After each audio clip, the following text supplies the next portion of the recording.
Our weekly AUDL showcase brings us to the Midwest. It's a showdown in the Midwest Division. The Indianapolis AlleyCats visiting the Chicago Wildfire.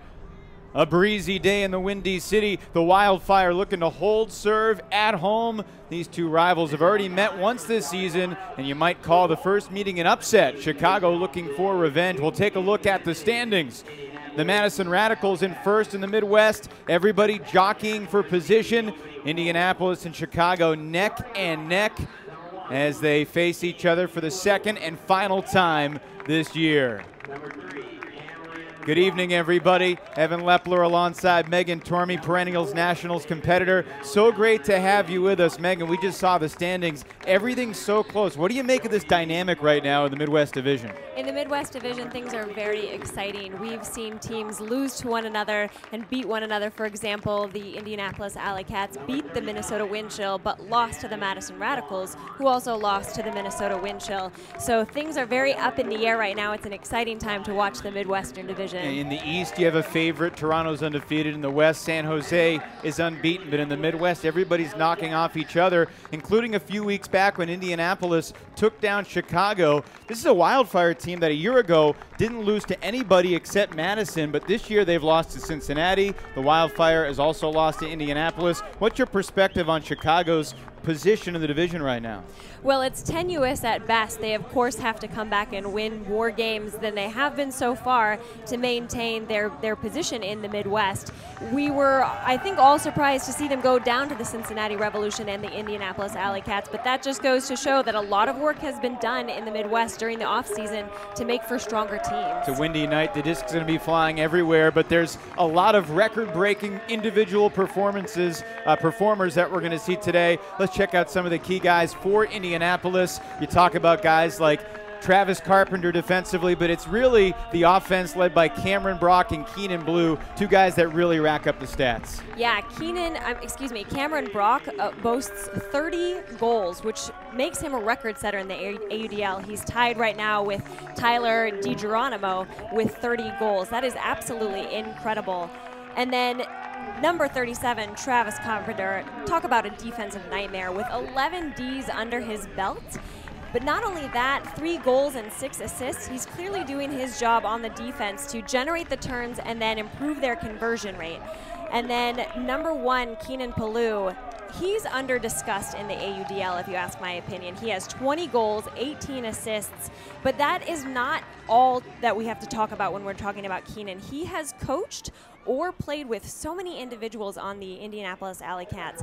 He really is very influential offensively and helps set up players like Cameron Brock to succeed. Keenan coached Travis Carpenter when he was in high school. Now he's a professional teammate. As we look at Chicago, the conversation begins with a key guy, starting with a 2-time most valuable player, Jonathan Goose Helton. But here's the thing.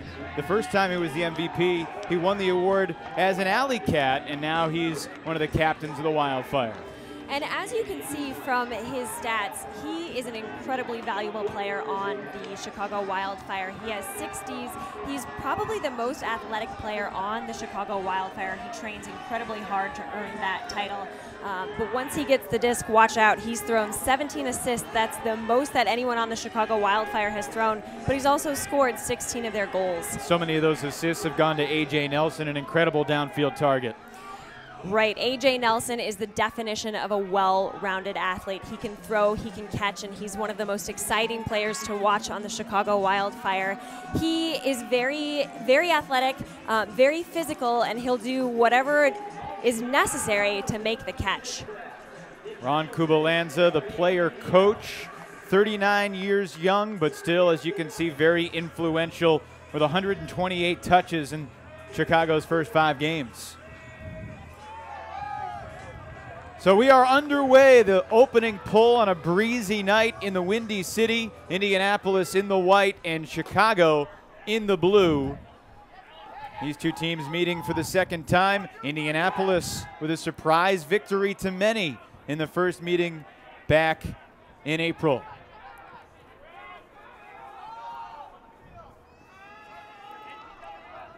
In that game in April, the two teams were tied 9-9.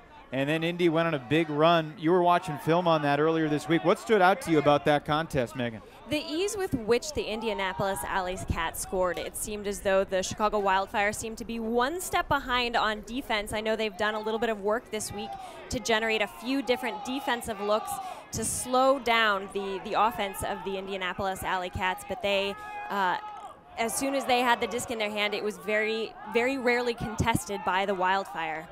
Nice layout by Chicago's Nick Hutton, but Plu's pass complete anyway.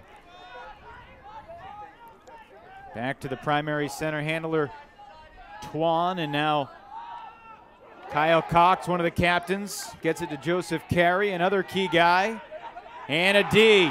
Great handler defense from Chicago's Dan Williams.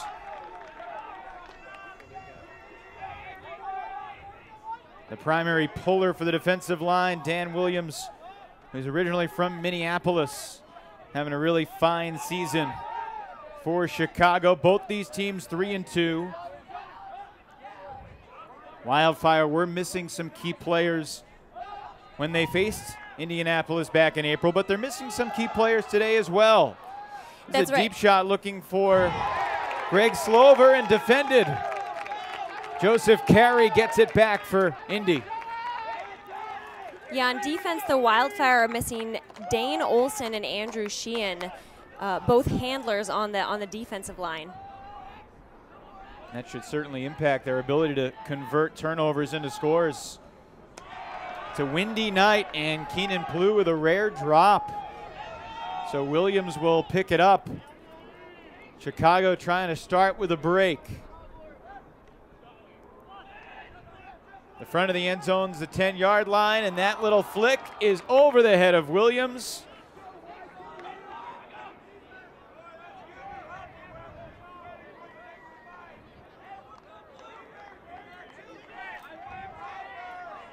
Last year, Chicago won all 3 meetings against Indy by 10, 8, and 4. But the score was 25-19 on April 19, 2014.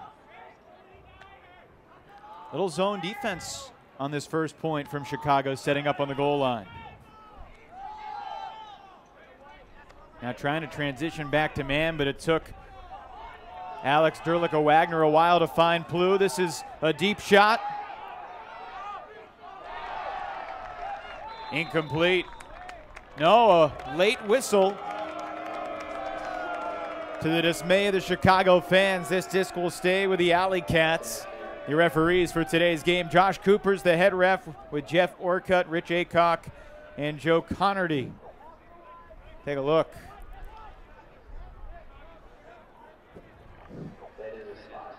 You got a lot of disc. Carry to the end zone, and the AlleyCats convert. David Valentine Elam gives Indy the 1-zip lead. That point took over 3.5 minutes. We might see some longer points today with the wind being what it is. And as a Chicago native, you're used to that. Yes, Evan, you said it best. It's windy, so we're going to see some swirly throws. That throw that we're watching just there, deed by, or attempted to be deed by Von Allen-Gilon. I know they were looking to throw some zone to try and get some long hooks that they would hope, that they hoped to win in the air. And then a quick end zone play on the part of the AlleyCats converts that one for them. So here we see the Chicago O-line with guys like Jonathan Goose Helton, Walden Nelson, Bob Lou. Of course, Ron Kubalanza picks up the disc. The veteran handler takes an early deep shot, and it's right on the money. Into the hands of A.J. Nelson. And he finds the open man for the quick counter. It's Jeff Saradneski who scores the equalizer for the Wildfire. That was quick. I really can't say enough about Ron Kubalanza's field sense. He is always thinking whenever he is on the field. There's not a single throw that it's not highly calculated from him. I'm just always impressed with how much he can see whenever he has the disc in his hands. And of course, one of the Wildfire's favorite targets there, A.J. Nelson streaking dip, he knew exactly what to do. Nelson with his 10th assist of the season. And Kubalanza should get credit for the hockey assist. He's taken on more of a coaching role this year as a player coach. And you've gotten to know Coach Kubalanza with the elite women's team in Chicago, Nemesis. What's he like as a leader? Well, one thing that I really appreciated about Ron was he laid out everything that needed to be done as though it were simply tasks. There was no emotionality to it. Quite simply, you run these plays, and if it didn't work, that's okay. The next time you're on the field, you're just going to go with the set plays that you've been practicing. So it really helped focus people's mindsets, people's energy to simply doing what we had done in practice. Blue gets it back. A nice leaping grab by a guy everybody knows is Twan. Real name Andy Cava, but we'll call him Twan because that's what he prefers. Twan from the Jacksonville, Florida area. He's been a nice addition to the AlleyCats. And the second drop for Keenan Plew. Something definitely worth mentioning, the Indianapolis AlleyCats battled some fierce Chicago traffic, getting here just 40 minutes before game time. That's certainly not enough to warm up and kind of figure out what this wind is doing. So I imagine it's going to take them a few points to get accustomed, acclimated to the conditions here in Chicago. Miscommunication on the dump. Saraneski cut up line, and he wasn't ready for the dump back.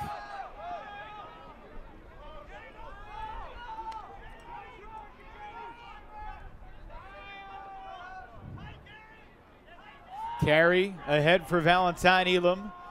Looking for Brock, and he's there. Cameron Brock closes into the disc, and that's his 31st goal of the year. As you mentioned, he's tied for the league lead with DC's Tyler DiGirolamo. Cameron Brock set the record for most goals in a season with 91 last year.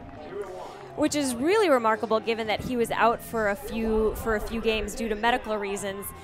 This year, looking healthy, looking strong. Something that's very interesting about if you were to watch a Cameron Brock highlight reel, which of course there are many. He's given lots of footage to the camera.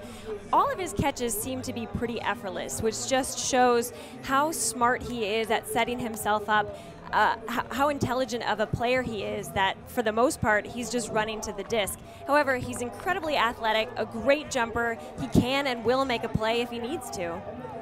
He said this week, I'm not the fastest guy, I'm not the most athletic guy, but it's about timing, and as soon as my defender turns his head away from me, it's over. Chicago with another mistake. And as we near the midway point of this first quarter, Indianapolis looking for its first break. Oh, nice one-handed lefty grab by Carpenter.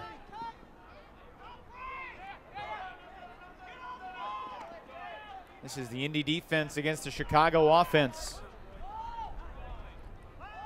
Looking to the end zone and completes.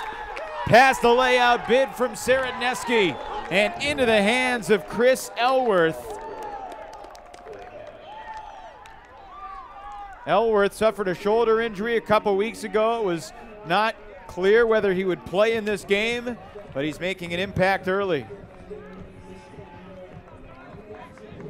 Now, Elworth is only 23 years old, but he is by far not the youngest player on the Indianapolis AlleyCats. They have two individuals who are 18 yeyears old. So we'll see a lot of fierce athletic play given how young those legs are. We showed you the flag blowing before the game started. It's a very unique swirling wind here at Lane Tech Stadium, and it's led to a couple drops from Indy's Keenan Plew, and you saw Goose Helton muff the disc right there.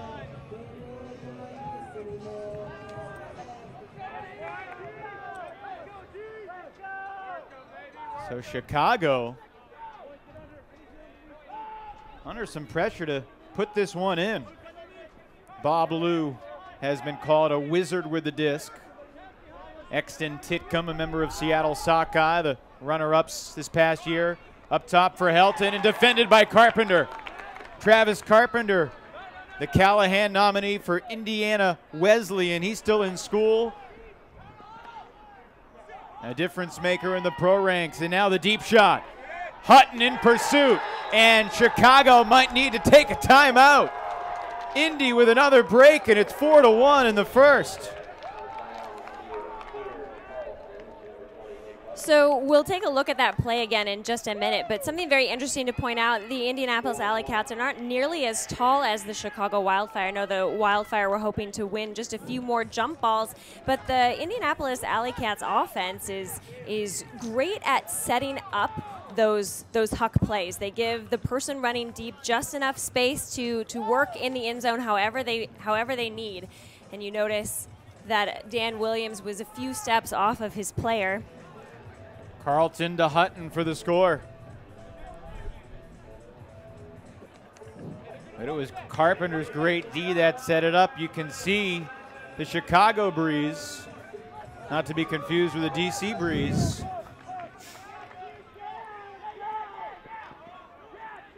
Now, if Indianapolis wins this game, the AlleyCats would secure themselves the tiebreaker in any eventual close scenario at the end of the season. A whistle downfield. Offensive foul called on Chicago's Vaughn Alangilan. So Chicago will lose some yardage here. Goose Helton will back it up.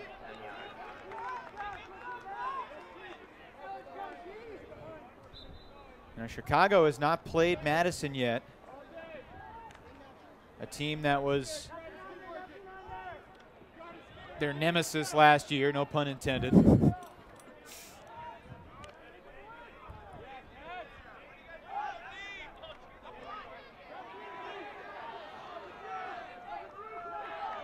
Helton lets one fly. Taylor Kramer hauls it in 10 yards from the end zone. To space for the score.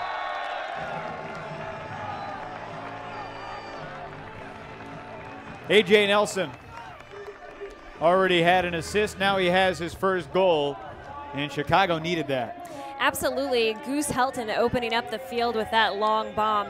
I have to say that in their last game against the AlleyCats, it looked like the offense had a little bit of trouble getting the disc moving. It's great to see them starting off with a few longer puts just to help stretch the Indianapolis defense. Goose Helton picks up the assist.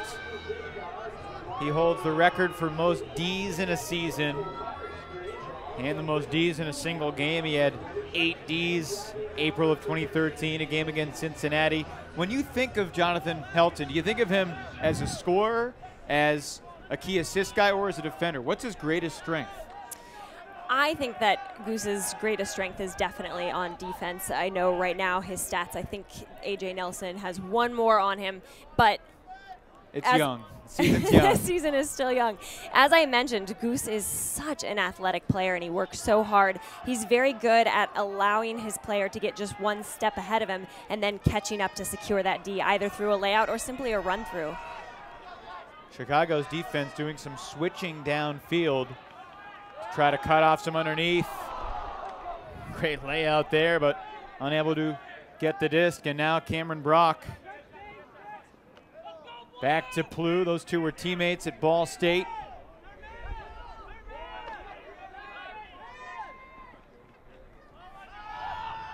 A lot of air under this one, and it's incomplete.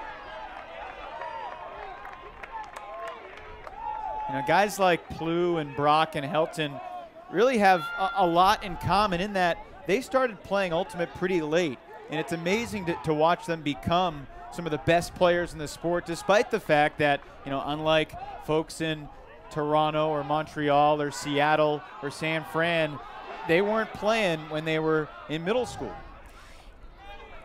Something really interesting about the AlleyCats, to kind of expand on that thought, Evan, is when you look at all of the measures of success we see in different teams, individuals starting ultimate very early, a very competitive men's team, height, big names on the roster. That's Dane Lockhart with a careless drop, and Chicago quickly capitalizes. So both teams have made mistakes, and Chicago back within one. But as you were saying about the ultimate landscape, Indianapolis does not have all of those, like I said, the same elements of success we see in other teams, like the teams coming from the Bay Area, but also Toronto. But yet their franchise is so well organized, and everyone is working so hard together. There's something intangible about this franchise that is making them absolutely phenomenal.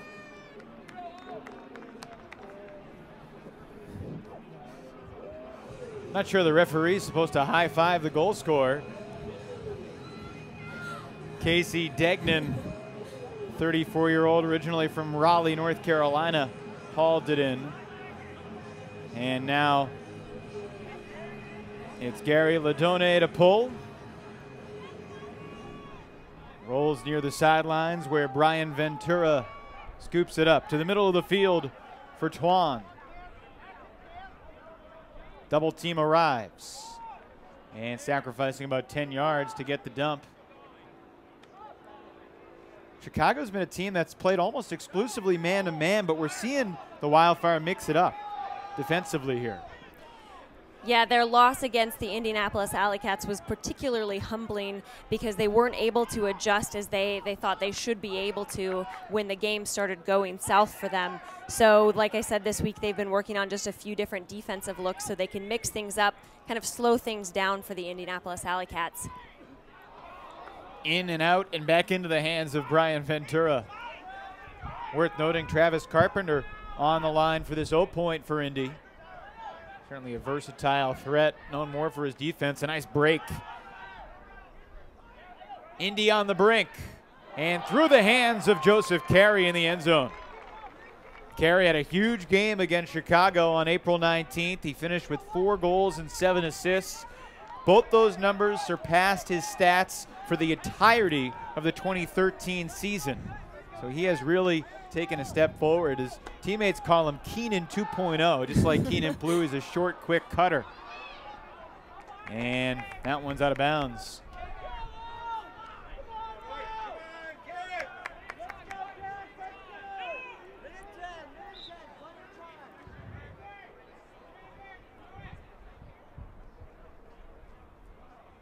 Referees conversing on the far sideline.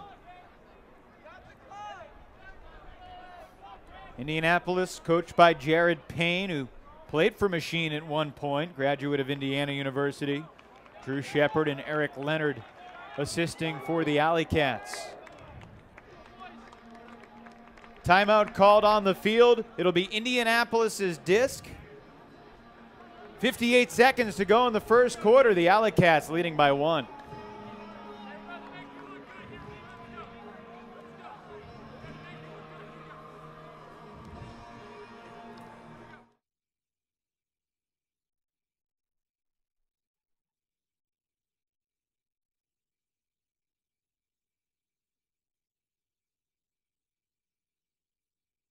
Go to zipcar.com to get your zip card, the key to vehicles parked in your neighborhood and across the globe. For work or play, find a zip car near you, book it, and before you know it, you're on the road. Cars by the hour or day, gas and insurance included. Join for as little as $6 per month at zipcar.com.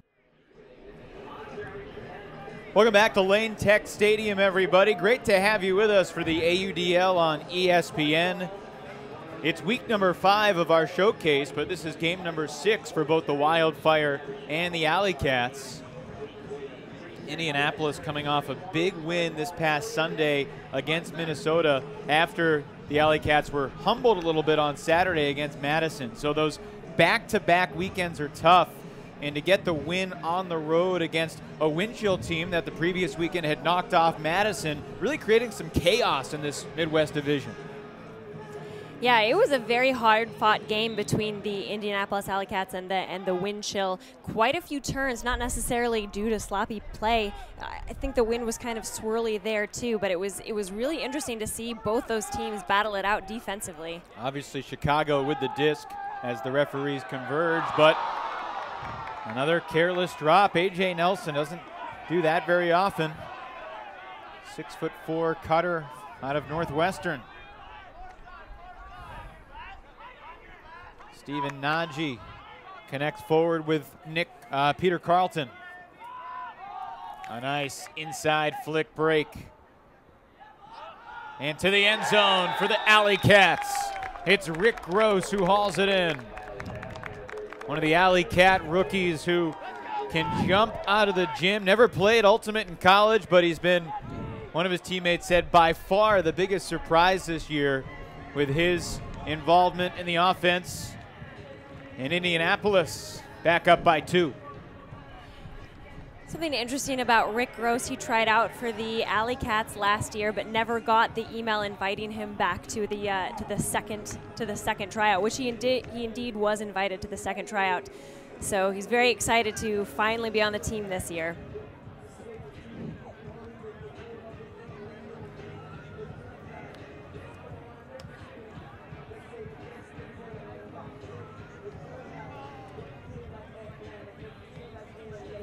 Carpenter lets the pull fly.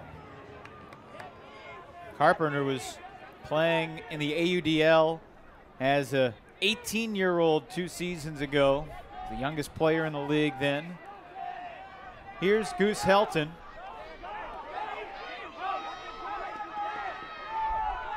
Bob Lou quickly forward to Saradneski. And that's the end of the quarter. Chicago did not realize it.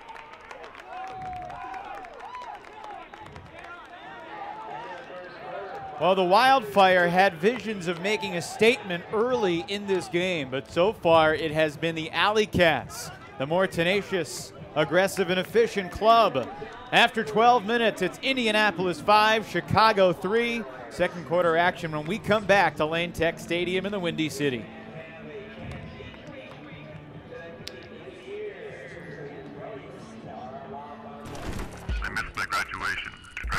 Sleep so we could drill. I missed anniversary, Father's Day, Mother's Day, Valentine's Day. I missed some plane flights. I even missed my parents' anniversary. I missed a lot.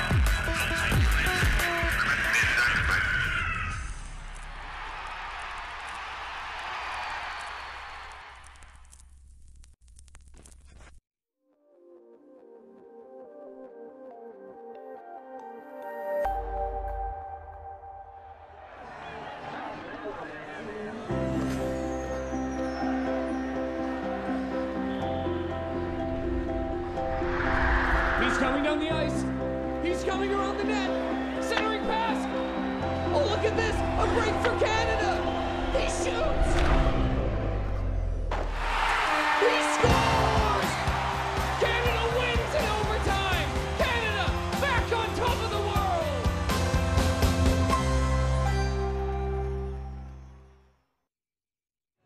One down, 3 to go here at Lane Tech Stadium.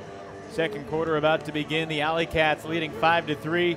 A lot of key guys not with Chicago right now. Some are at a wedding, others are injured. One of the big names in Ultimate, Brody Smith, is here tonight. 2-time national champion as a player at Florida and a club champion with double wide from Texas, but he is still rehabbing his knee injury. He's here, he's trying to get back. He told me he plans to play in the club season, although he wouldn't divulge what team he will be lending his services to.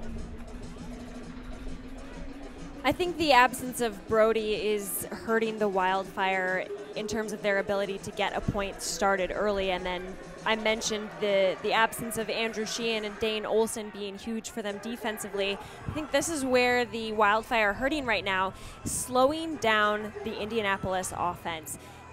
There seems to be 3 to 4 very easy passes, gets the AlleyCats right outside the end zone, and then they're just not able to hold them in the red zone. When you lose a guy who's thrown more assists than anybody in the first 2 years in the AUDL, like Brody Smith, clearly you need to have someone else step in and fill that role, and nobody can do it quite as well. 109 career assist for Brody Smith. He also holds the single game record against Indianapolis last year. He threw for 15 goals. I was talking with Cullen Geppert, one of the Chicago Wildfire players, about playing with Brody Smith, and he said that Brody's throws are simply unparalleled. You'll be running down the field and suddenly a perfectly placed disc will be directly in front of you. Cullen says his thoughts are always, well, I guess I'll catch this.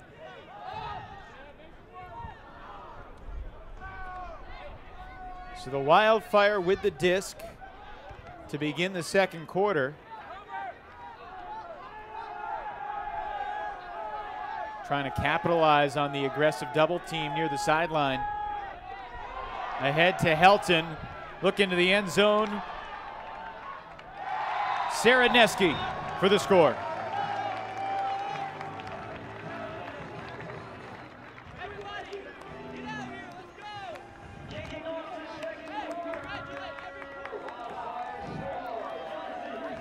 And Goose showing his versatility as a player with that throw there. A little more float than he wanted. Where's the white jersey defending number 11 in blue? I guess Jeff Saradneski is that fast. No, Jeff really is an excellent player, though. He's 6'3", so with that beautifully placed put by Goose Helton, even if there had been a defender, Jeff, big ups, big guy, long wingspan. I'm sure he could have come down with it. From Columbus, Ohio, went to Ohio State, played for Columbus's Mad Cow, now part of the elite team in Chicago, the Machine. I think one of the reasons people are so surprised by Indy's success, a great layout D, but right into the hands of Brian Ventura for Indy. It's bad luck there for Chicago, and perhaps the footsteps felt. Kyle Cox with a careless giveaway. When you talk about the great ultimate cities in America, you know, Indianapolis just isn't in the top 10. But in the AUDL, this is a team that's been very competitive, recruiting some out-of-town players and then getting the local players as well. Somehow Walden Nelson hangs onto that disc following the deflection, but then gives it away. The short lefty backhand in and out of the hands of Exton Titcomb. High flick to Valentine Elam. Ahead for Carey. Plew was streaking deep, but Carey thought better of it. And now Plew wide open underneath, no stall count. He finds Ventura, who's wide open, Antoine, who's wide open, and why not Cameron Brock as well? Clockwork offense for the AlleyCats. And Chicago's defense needs to get back to the drawing board here. They certainly do. They have not seemed to find the magic bullet to even slow down the AlleyCat offense, but it's worth mentioning that Twan really was a very big addition to the Indianapolis AlleyCats this year. He's 33 years old, has quite a bit of experience playing. He's watched the AlleyCats from afar for the last 2 years and then decided that this year, even though he's living in Savannah, Georgia, that he would make the commitment to coming up to Indianapolis for the season to play with them. He has stepped right on the field and become an instrumental individual in their offense. That was his 21st assist of the year. His experience definitely lending a hand to the younger AlleyCats players. And as anybody who plays Ultimate know, momentum is such a big factor, and it seems like drops are contagious sometimes. The Wildfire typically do tend to come out a little bit slower at the beginning of games, but as we saw the last time they played the AlleyCats, if they don't close the gap quickly, they will not secure this game. Lou with a deep shot looking for Nelson. A.J. Nelson from Bob Lou.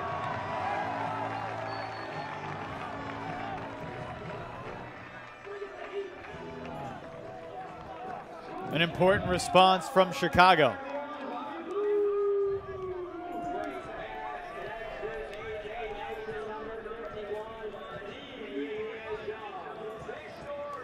Rick Gross gave up the body, but just came up short. It's a tough matchup for an AUDL rookie. Rick Gross is 22 and 6'1". A.J. Nelson's been playing a few more years. He's 25 and 6'4".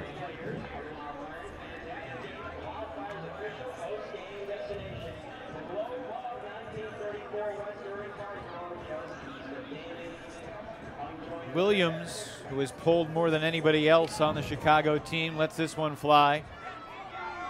Backhand rolls to within 4 yards of the end zone.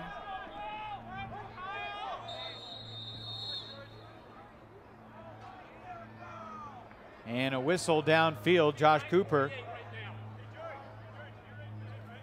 And they'll make an adjustment to the clock. 9:48 officially on the stadium clock here in Chicago.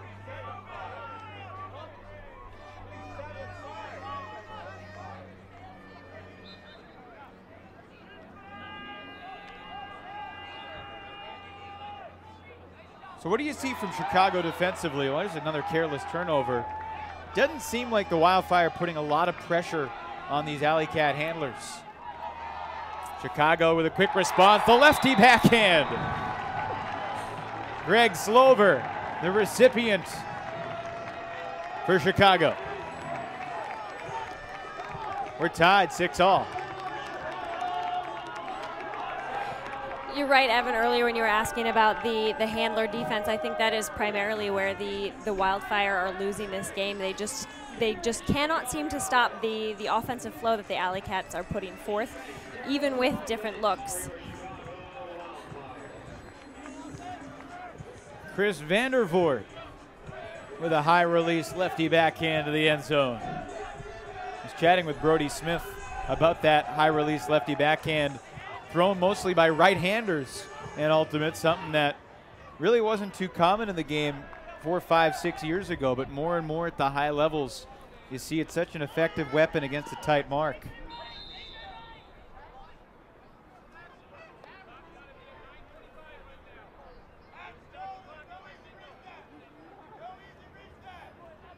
Disc in the hands of Kyle Cox.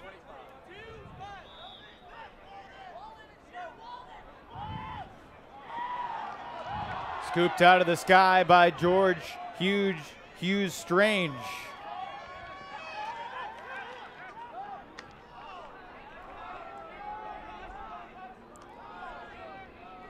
Chicago regaining momentum. Helton with a lot of space. Looking for Hughes Strange. His teammates say he's a monolith. 6'6" to the end zone. And Chicago has scored 3 straight to take the lead. George Hughes Strange, or Dr. Hughes Strange, shall I say, was a little bit late to this game today because of work.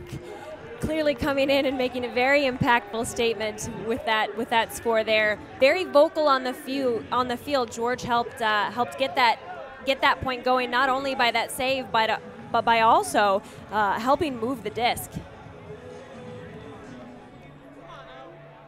Over the course of the season, we've had the privilege of talking to a lot of players and coaches in this league about the differences in strategy from USA Ultimate to the AUDL with a larger field. And one of the things they've said is that, you know, on a calm day, defense is almost impossible in the AUDL because there's so much space, there's so much area to cover. One of the things that Chicago's try to do is, you know, angle their bodies on the mark to limit the amount of space on the field. And wow, the third drop of the first half for an all-league caliber player in Keenan Plew.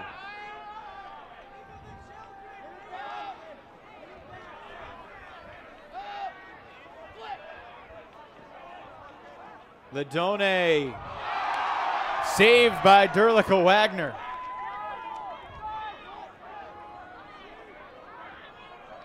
Near the end zone, it's Egan. Back to Vandervoort. Timeout, Chicago. 4 yards from a 4th straight point. The Wildfire leading by 1 early in the second quarter here at Lane Tech Stadium. Timeout on the field.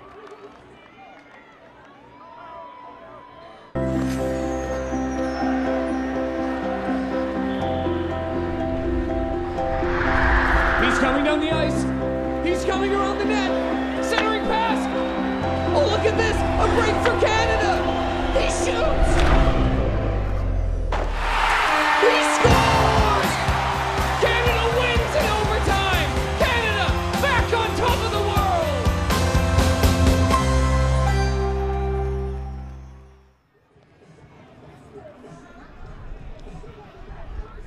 Wildfire trying to punch it in, transforming the momentum of this game after they trailed early. It has been more about careless turnovers than great defense, though, for both sides. Yeah, so credit goes to the Wildfire for calling the timeout right here in their red zone. One thing that I know Ron has implemented is set end zone plays. And so I'm glad to see they took a moment to pull back and get themselves situated and set up for this play right here. Vandervoort had the disc before the timeout call, trying to isolate Nelson and Helton. Swing it cross field to a wide open Andy Nielsen. Back in the hands of Bob Lou, who had the handle off the timeout call. Dangerous floaty backhand dump on the windy day, but it works out. It's a good defensive stand so far. Indianapolis pushed Chicago back about 30 yards, but Chicago converts anyway. Helton to Saradneski again.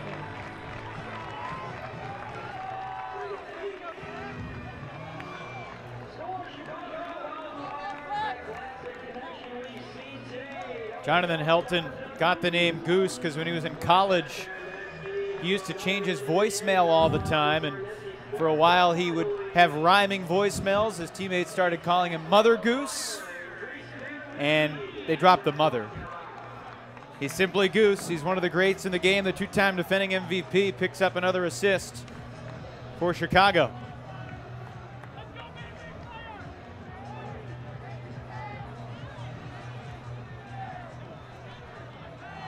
The D-line back out there. Having number 99 on the left, George Hughes Strange, makes such a big difference, and Vandervoort getting ready to pull.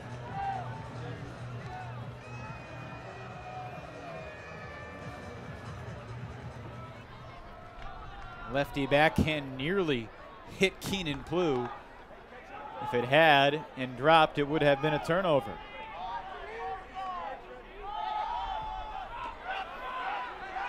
Valentine Elam in space to Plew, and near the end zone it's Brock.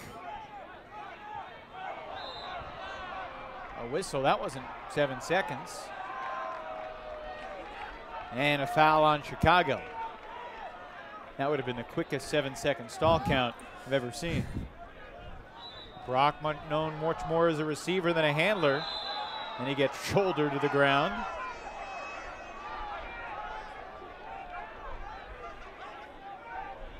His pivot foot on the front goal line.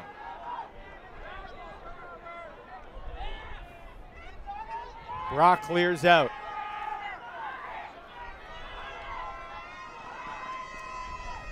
Cox and Twan play catch.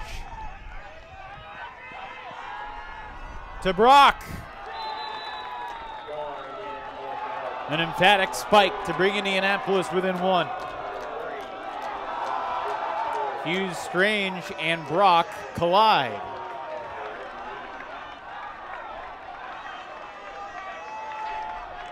And Keenan Plew, who has long been a mentor and guide advisor of Brock, tries to let calmer heads prevail.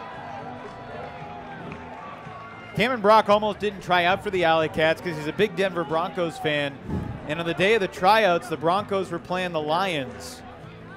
And at the last minute, he decided to go. He said he didn't think he was going to make the team. It's a good thing he went, because not only does he have more goals than anybody else all time, but that day the Broncos lost to the Lions 45-10. So he didn't miss anything. He would have been really angry with himself if he watched that shellacking. You know, I guess Cameron's history is full of stories like that. He almost didn't try out for Ultimate in college. Sure. He started out in Purdue and was told he would not be good enough to play with Purdue, so he didn't try out. When he then transferred to Ball State, he just happened to walk into the gym at the time that someone he had met before at a tournament in high school was throwing, who convinced him to try out for Ball State. He, of course, made the team. And to make the story even sweeter, scored the winning goal in the game to go to nationals against Purdue in between two Purdue players. Game to go to regionals. Oh, sorry. Game to go to regionals at sectionals. But yeah, the sweetest of revenge for Cameron Brock. Now, he's not the tallest guy. He's listed at 5'11", 168 pounds.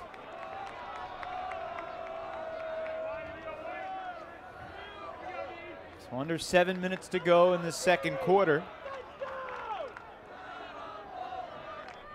This game has started to ebb and flow a little bit. Indianapolis was sloppy early, then took command in the first quarter. Chicago scored 4 straight. And now the Wildfire offense back out there. Kubalanza and Lou, the handlers. To the far side of the field, it's Nielsen.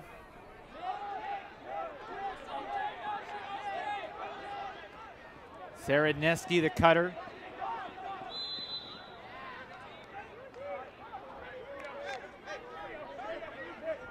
Ten-yard foul penalty.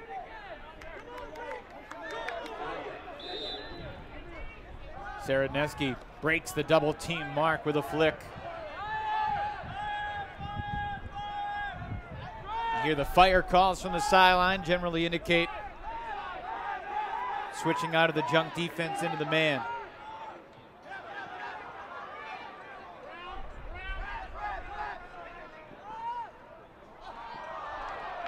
Nelson able to connect with Kramer and Lou.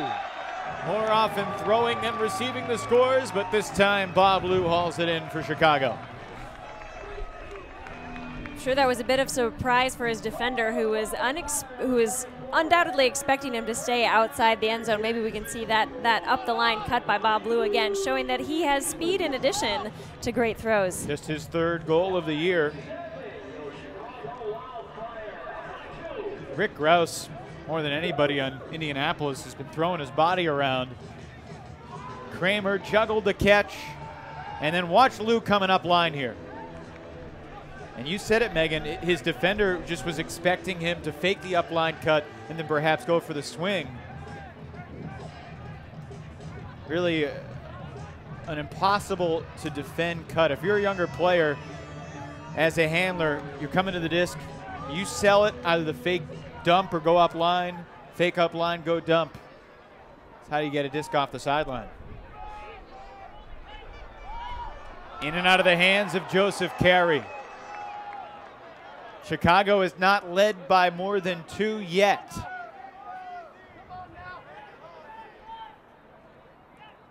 Dan Williams, Nelson, and Titcomb, his fellow handlers, on the D-line.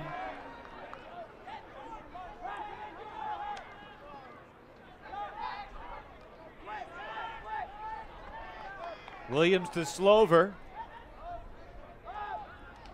In and out of the hands of George Hughes Strange.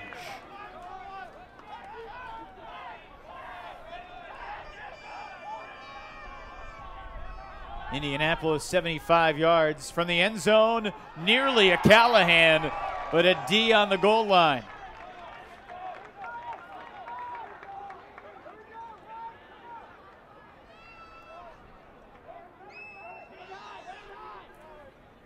Williams breaks his mark.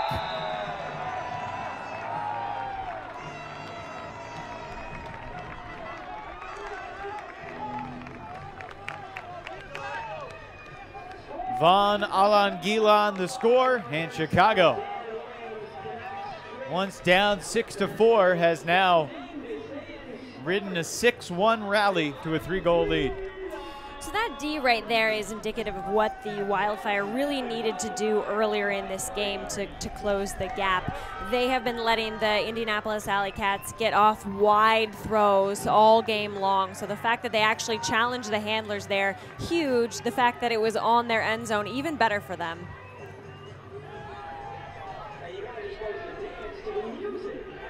It's great to have you with us for some Friday Night Ultimate in the Windy City. The Wildfire and the AlleyCats, a crucial Midwest Division battle. Both these teams chasing the Madison Radicals, who are 4-1 in the Midwest. These two teams are each 3-2. A lot of ultimate left to be played, but the winner of this game certainly has a leg up for the second place spot. And teams like Cincinnati and Minnesota are breathing down both these squads' necks in the standings. Ventura swings it around. Tuan back to Ventura, back to Tuan. Quick handler cuts.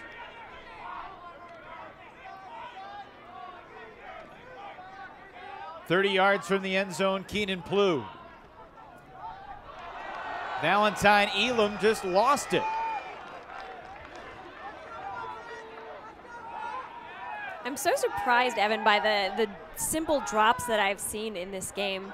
Speaking of, that was a little bit of a tougher catch, but one you'd expect Mike Egan to make. And the wind is still gusting. And that was good defense. Cox wanted a pushing foul, but Casey Degnan will get credit for the D. Big deep shot from Helton, looking for Saraneski, but Keenan Plew was there.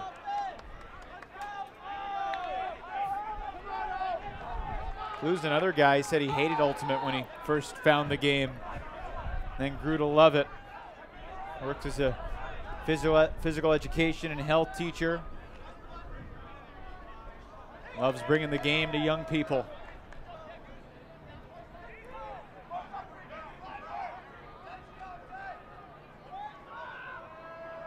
Brock rises up. Up or down? Play on, says the referee. Plew wanted carry, couldn't find him. Ventura pivots, high release to the end zone, incomplete. And a whistle and a foul.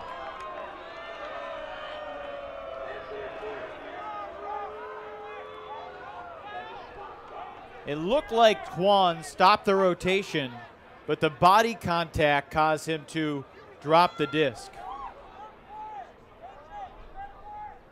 The Cats with a chance to set a play. That was too easy. Tuan, high release flick to Kyle Cox.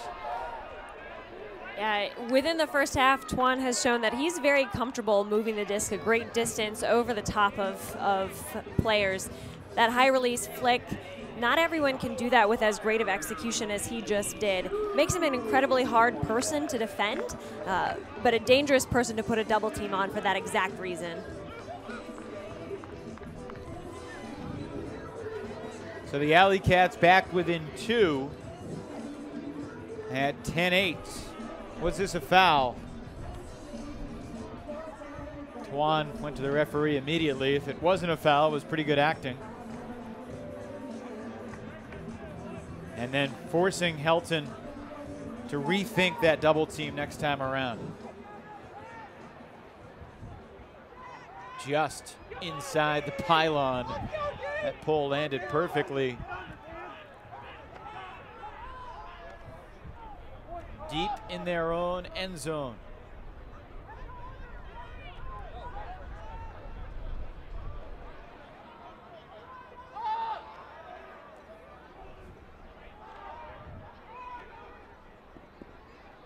And with the wind being what it is, we haven't seen all that many deep shots from either of these teams. They've been struggling enough with the underneath. Yeah, a few of the long throws that we have seen, especially going towards the flag, just very unreliable. Helton runs it down on the sideline.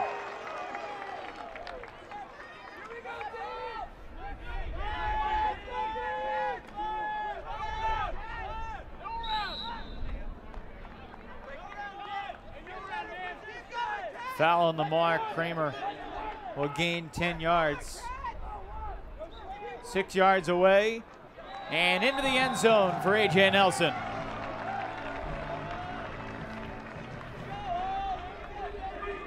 Starting to get into a little bit of a rhythm as we move into the final minute of the first half. The offensive line of Indianapolis quickly and confidently retaking the field. Nelson's flick huck, not exactly what he had in mind, but thankfully it's a wide field. And thankfully, Goose Helton is fast.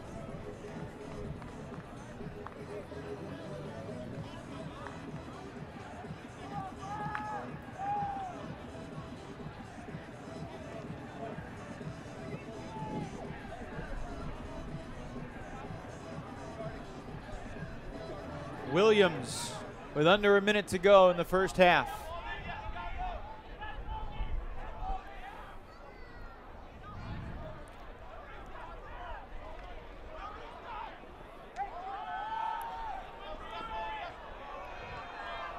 Looking deep for Carey. He's got it. A smooth pancake catch in the end zone for Indy.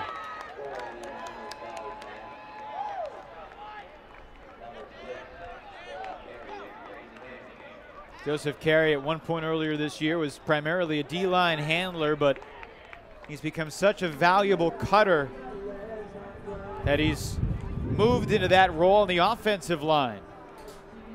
And this is a nice put from David Valentine Elam.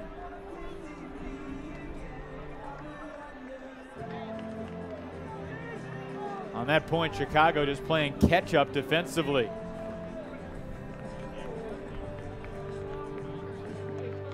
44 seconds left in the first half clock.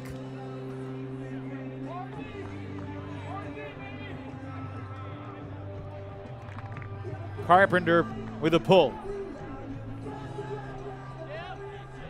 And that just barely inbounds again. Back-to-back pulls landing on the front end zone line. Bob Lou looking deep. Nelson against Gross. Incomplete, 30 seconds in the half. Timeout called by Indianapolis. We'll take it to 25 seconds for the AlleyCats to try to get back within one. You're watching the AUDL on ESPN. I missed my graduation. I sleep so we could drill. I missed anniversary, Father's Day, Mother's Day, Valentine's Day, Saturday. I missed my final exam. I missed some plane flights. I even missed my parents' anniversary. I missed a lot.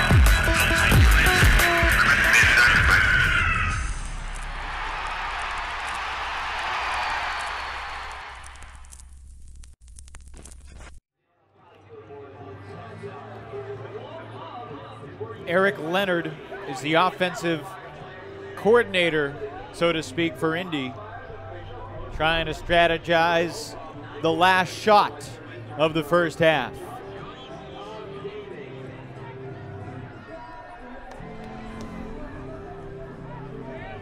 It's been an entertaining half of Ultimate, a lot of mistakes, an uncharacteristic number of unforced turnovers, but it does feel like both teams are starting to figure out what they can and cannot do offensively in this win.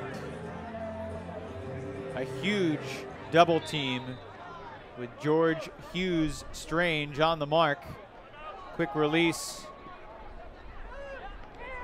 Cox gets it back to Twan. Dangerously looming. Plew. Nelson climbed his back and gets the D. 10 seconds in the half. Over the top, and great defense from Travis Carpenter. If you're Indy here, you just don't want to make a mistake against this win. An 85-yard huck would be overly ambitious. That could have been gigantic for Chicago, but over the top, it's Travis Carpenter, their leader on defense, who saves the day at the very end. First, it was Nelson. Did he foul Plew? No, he got the disc first. That was great D from a guy who's 6'4", chasing down a guy who's 5'6". The high backhand thrown away by Carpenter.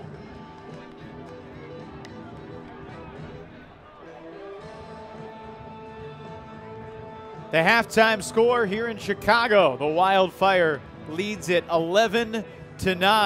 And Megan Tormey is down on the field with Chicago Wildfire star Jonathan Goose Helton.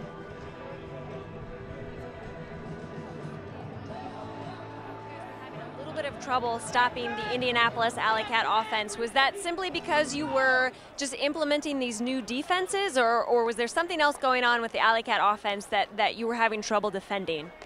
Well, we are certainly working on some new defenses, and we're missing 5 of our best personnel for that, but we're still trying to teach our guys because we have a long season. You can expect better defense in the end here. We also know that the AlleyCats are a very emotional team, so we know that they kind of snowball whenever it comes to breaks. And then offensively, it looks like there have just been some uncharacteristic drops from people on both teams. Tell us a little bit about what it's like playing on the field right now. Are there conditions that we can't quite see that are affecting people's play, or are emotions high? Yeah, I would say it's not emotions. Lane Tech's a pretty special place to play in, not just because of the setting, but the wind is really weird in here. It almost always is, even if it's like an 8-mile-an-hour wind outside, it gets pretty crazy and unpredictable in here, so those discs undulate a little bit. You have to make last-second adjustments. All right, well, go be with your team during halftime. Thank you so much. Thanks, Meagles. Thank you. He's a financial planner during the day. At night, he is a key member of one of the top teams in the AUDL. At the half, the score, Chicago 11 and Indianapolis 9. Coming up at the break, we will converse with both the Chicago and Indianapolis owner, and we'll also have the Week 4 AUDL highlights. Stay with us as our coverage of the AUDL continues here on ESPN3. Yeah, it's a Zipcar. I don't own it, I just use it when I need it. Zipcar has thousands of cars parked all over the city, even 2 on my block. You can use one for an hour or for a day. And Zipcar pays for gas and insurance. It's easy.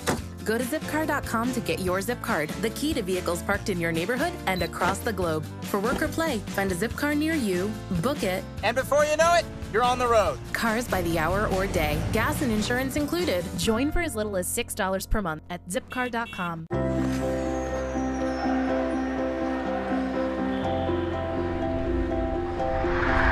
He's coming down the ice. He's coming around the net. Centering pass. Oh, look at this. A break for Canada. He shoots. He scores. Canada wins in overtime. Canada back on top of the world.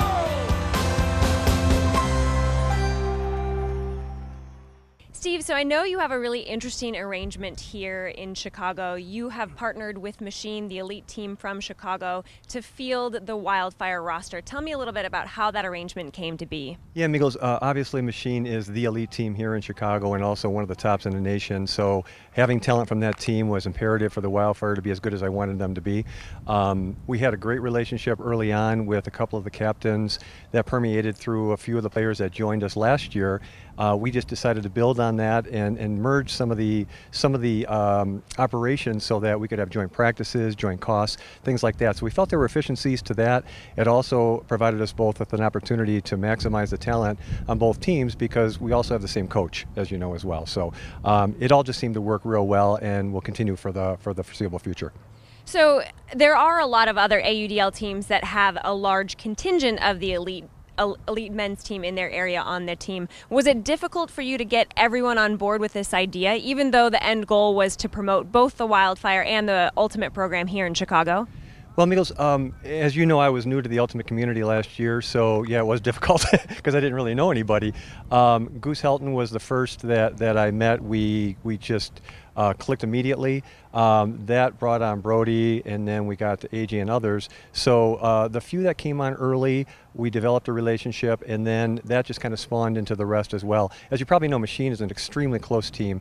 So if you get a couple of the players that will understand what you're trying to do and you're credible in their eyes, you're going to get that same kind of credibility across the board. Excellent. Thank you so much for taking a moment to talk with me. Yeah, thanks, Migos.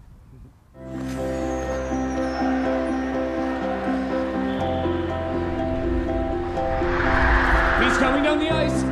He's coming around the net. Centering pass. Oh, look at this. A break for Canada.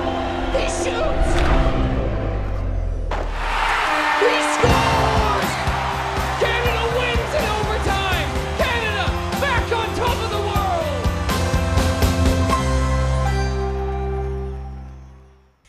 I'm joined by Tim Held, one of the owners of the Indianapolis AlleyCats. Tim, the AlleyCats have been such an interesting franchise to watch. You've been around for as long as the AUDL has been, and every year you've added just a little bit more to your franchise. You now have a weekly podcast. You stream your games live. Tell me a little bit about where you guys are generating these ideas. We've been blessed with a lot of volunteers, a lot of people excited about Ultimate, a lot of people coming out of the Indianapolis Ultimate community that want to help and want to see this thing really take off for us. And tell me a little bit more about some of the people filling the more major roles. You have a general manager, you have a public relations person. Who are these people? Are you pulling strictly from the Ultimate community or outside as well? A little of both. Michael Potter was actually our original head coach our first year, and he's just been with us the whole time and very committed to building the franchise, and he's now our general manager, doing a tremendous job for us. Our streaming is done by a intern from Ball State, just doing a fabulous job, just again passionate about Ultimate. He's not an Ultimate guy, but he's really taking the bull by the horns. Josh Fairbanks has just done a fabulous job as well. Guys just passionate about the sport, falling in love with the sport, and just wanting to advance the sport. Well, fascinating. I look forward to watching you guys continue to grow. Thank you very much. And now we'll take a look at the league highlights from Week 4.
He shot to the end zone. Frisbee, but they come down with it.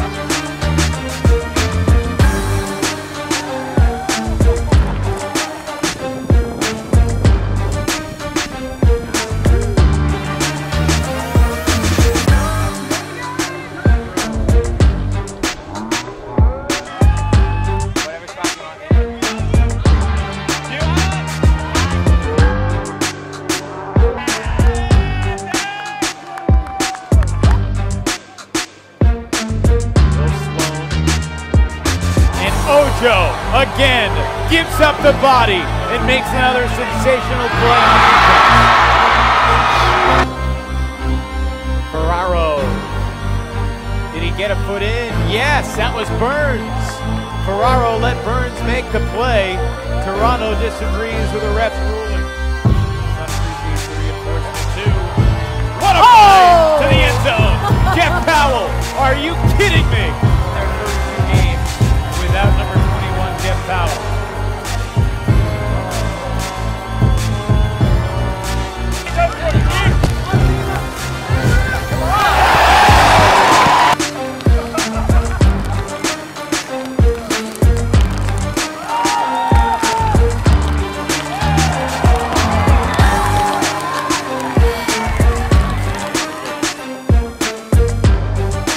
Huck and Hope. Lloyd versus Ferraro, and Mark Lloyd once again proves to be in a league of his own. That was outrageous, and that should be in the SportsCenter top 10. If it's not, it should be. The sun setting here in Chicago. Some great plays last week in the AUDL. And who knows what we have stored coming up in the second half. The Wildfire by 2, trying to hold serve and even the season series with Indianapolis at 1 game apiece. Hey again, everybody. Evan Lepler with Megan Tormey. And you were just down on the field. Tell us, what was the wind like down there? Well, without throwing a disc down there, I'm not exactly sure what Goose was referring to when he said that the wind was swirly, but I think that's part of the problem. It was definitely breezy, but nothing that these guys have not seen before. I have a feeling it's the unexpected changes in the wind that's plaguing both teams. Some unforced turnovers both ways. As we jump into these second quarter highlights, Chicago really turned the tide. It was a 5-3 game with Indy in front at the end of 1, and in the second quarter, the Wildfire started flexing its muscle.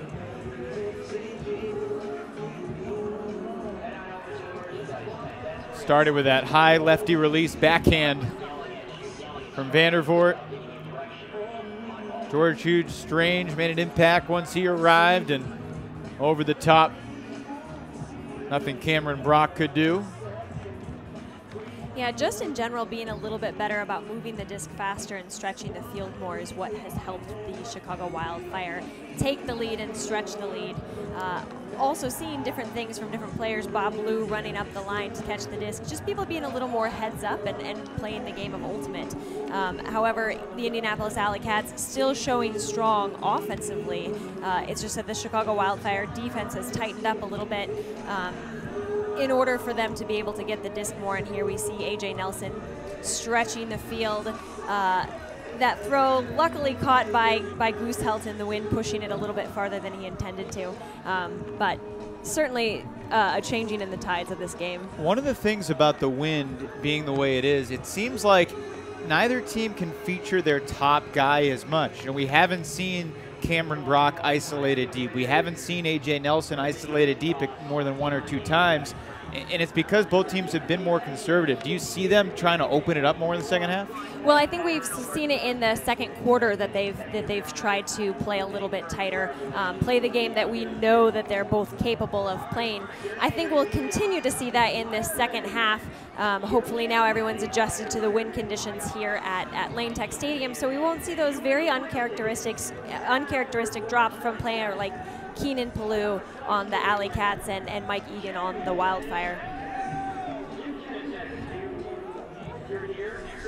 Indianapolis and Chicago, one of 2 games in the AUDL tonight. Another big game in Wisconsin with Minnesota looking to take 2 straight from the Radicals. The schedule tomorrow in the AUDL, the wind chill will be in Indianapolis. The AlleyCats have a drive back home tonight and then a home game at 7 o'clock local time tomorrow. Cincinnati is at Detroit. Toronto goes to Rochester. New York hosting Phoenix. San Jose has to go to Vancouver, a game that a lot of people will be watching. That's 3 o'clock local time in the Pacific Northwest, north of the border, and also San Francisco is at still winless Salt Lake. Next week we'll be out west for the second meeting of the year between San Jose and San Francisco, and this time it'll be on the Flamethrowers turf. And they play each other 4 times during the year. It's hard to believe that San Jose, even though they seem to be the favorite, is going to win all 4 meetings. Well, the Flamethrowers definitely have the talent, definitely have the experience to play hard against the Spiders. In the first game that we saw between the two, it was a tight game up until that last quarter. I agree with you, Evan. I think that we are going to see the Flamethrowers put one up against the San Jose Spiders, more than likely going to be on their home turf. 17 teams in the league battling for 8 playoff spots. The postseason allocation determined with the top 3 teams in the East, the top 3 in the Midwest, and the top 2 in the West. And the way it's going to work, the number 2 seed in the West will play at the number 1 seed in the West to determine 1 semifinalist. The number 3 seed in the Midwest will play at the number 1 in the Midwest, and number 3 in the East at number 1 in the East. And the only crossover in the quarterfinal round, the second place team in the Midwest and in the East will play each other, and that could be a game like Chicago against DC or New York, or who knows, maybe Indianapolis could sneak in there. That could be the most interesting game yet, just because it'd be a brand new matchup. And the hardest one to predict given how the Midwest division is shaking out right now. Halfway home, the AlleyCats are in the white, the visitors from Indianapolis.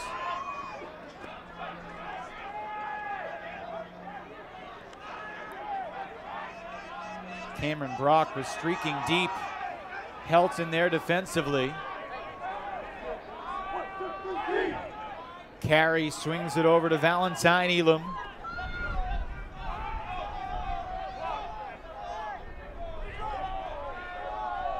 Through the hands of Carey once again. It's interesting to see Brock and Helton marking each other. They're very good friends. They played together a couple years ago as teammates with the AlleyCats. I think they each have a great respect for the other's game.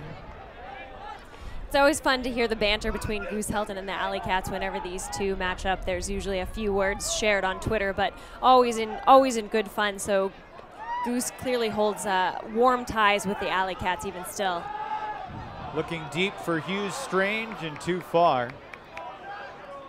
Cameron Brock said to me this week, you know, it's fun playing your friends, but it's also not fun.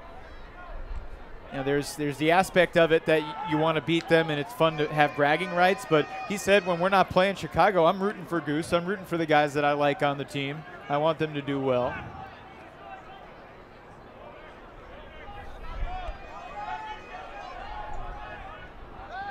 A 3-3-1 zone defense leads to a turnover for Chicago.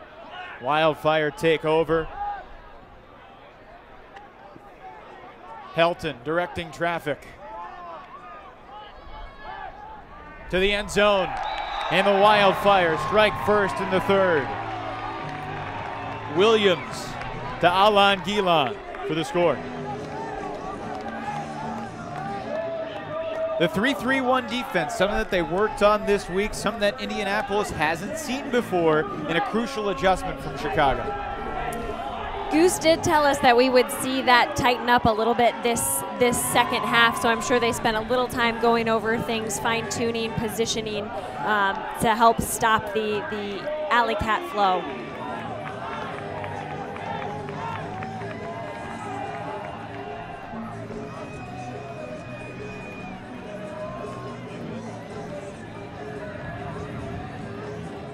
Wildfire have done a better job taking care of the disc recently.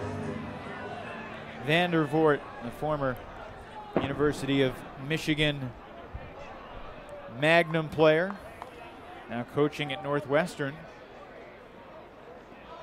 Nearly a layout D on the doorstep to the end zone. And Indianapolis with a careless mistake.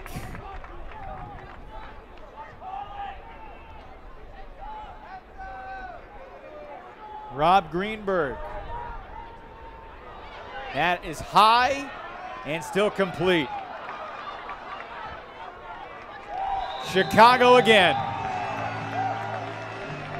I think maybe we can take a look at the turnover there that set the Wildfire up for that score. I think that might be the characteristic swirly wind that Goose was referring to.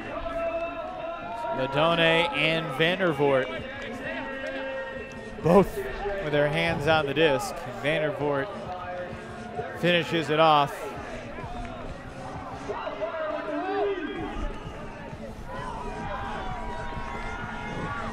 Well, at one point, Indy led 6-4. Since then, Chicago 9, Indy 3. And 2 straight to start the second half. This is starting to look a little bit more like the Chicago team that you'd expect. But you mentioned they're known for getting off to some slow starts. Why do you think that is? I think that is probably a very good question that they go over many, many times themselves. Starting to reel off the energy of the crowd. Plu looking for Cox. The fans delight in the incompletion.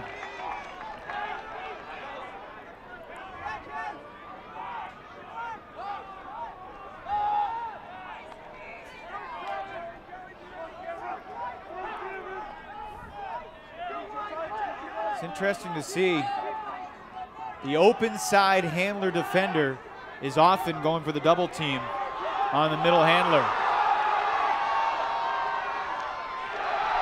A.J. Nelson, I beg your pardon. That's Walden Nelson, no relation. Back to Williams. Vandervoort looked like he was fouled. No dispute from Cameron Brock. He got him on the arm.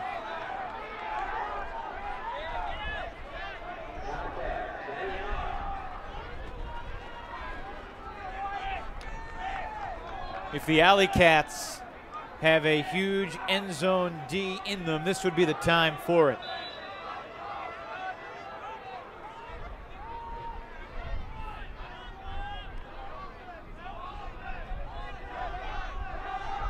Titcomb gives it away. Cameron Brock with good pressure on the handler, Chris Vandervoort. And now the deep shot looking for Brock. Vandervoort chasing. Brock in the end zone.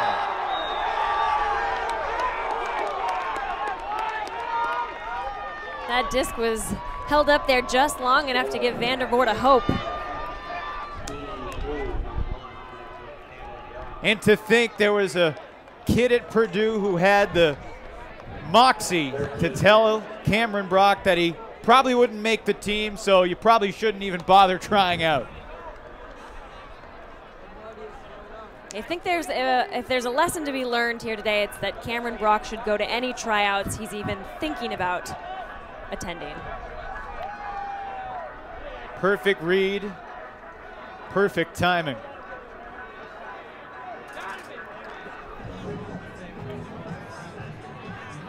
Well, that's ultimate. You have Chicago on the doorstep, ready to take a 5-point lead. And a quick counter. Maybe that deep shot to Brock will open up the deep game, take the lid off their offense a little bit, because we have not seen Indy stretch the field all that much. But first they need a stop. The double teams do prevent Chicago from seeking the deep shot quite so easily. And Chicago seems to be pausing with the disc a lot, which is giving the AlleyCats enough time to set up securely on their handlers. A.J. Nelson on the sideline.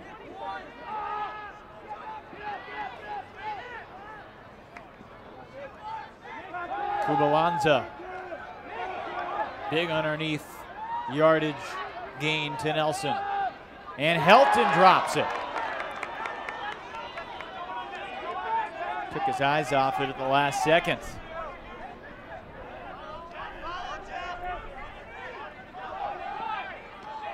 Travis Carpenter underneath.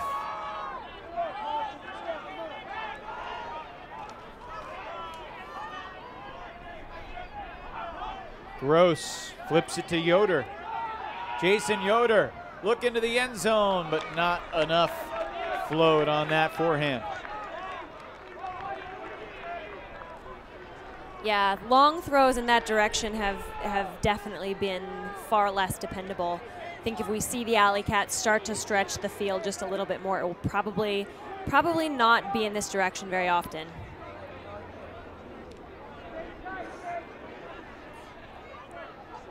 There was a point in Indianapolis' game against Minnesota this past Sunday that took about 2/3 of a quarter. One of the longest points ever.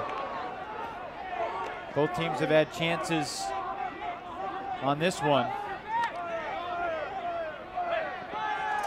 Saradneski back for Nelson, and now Lou.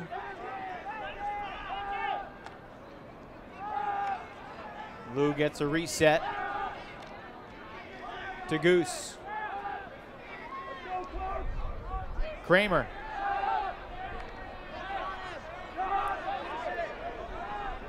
Kubalanza. Who's the foul on?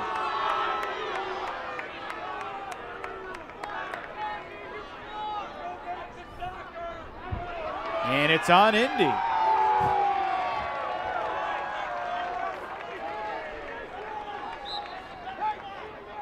Kubalanza, such an established veteran. Played Elite Ultimate in San Francisco, Seattle, Boston, Vancouver. Tremendous D by Jason Yoder to win the disc back for Indianapolis.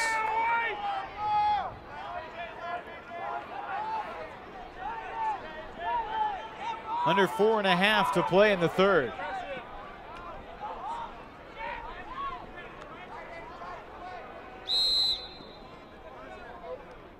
Pushing foul downfield.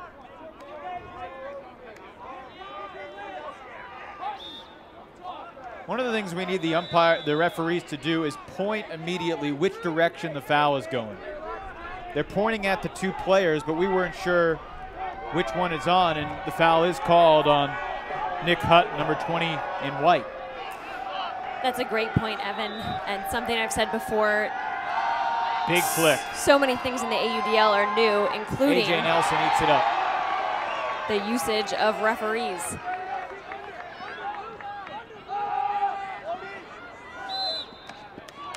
Whistle when the disc was in the air.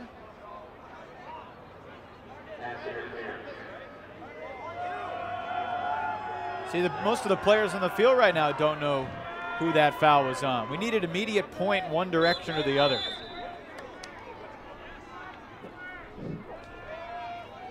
Take a look at this D by A.J. Nelson. There was never a doubt on that one.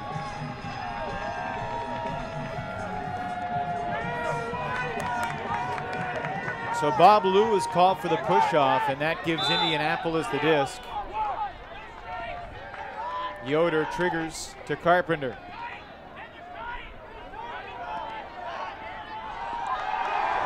Hand blocked into the hands of Yoder, fortuitously for the AlleyCats.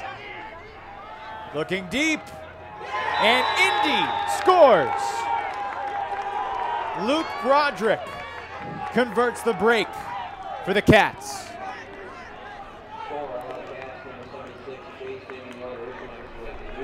Lou said it was down. Yoder caught it up. And Indy has scored back-to-back points right when it looked like Chicago was on the verge of putting this thing away. Back to a 2-point game. Luke Broderick, one of the many former Ball State Wizards on this Indianapolis team. Along with guys like Keenan Blue and Cameron Brock. Andy Cava, better known as Twan, also a Ball State alum.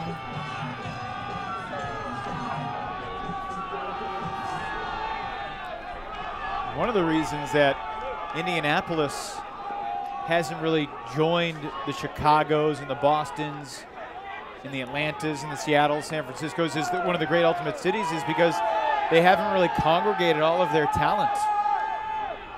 A lot of good college programs around there. Notre Dame and Purdue, Ball State, Chicago answers. Back up by 3. Walden Nelson hauls it in. Nelson had an excellent career at the University of Illinois. It's an interesting point you made earlier, Evan, about the Indianapolis AlleyCats not coming from as strong of an area, but it is surprising. There are so many good ultimate teams in Indiana, especially in the college area. I was a little bit surprised to see that the AlleyCats have not chosen to form some sort of elite men's team as a result of their success within the AUDL. It could be in the works, who knows? Walden Nelson has been a fine player and a fine coach. One of the captains of Machine. His fellow captains on the Chicago Machine team say that Walden Nelson is the hardest worker on the team by far. Keenan Blue has that similar work ethic on Indianapolis. Blue handling here. Now streaking deep, picked up defensively by Slover.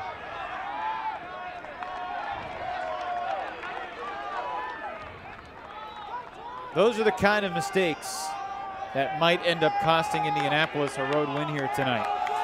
Especially given how quickly they were working the field to begin with.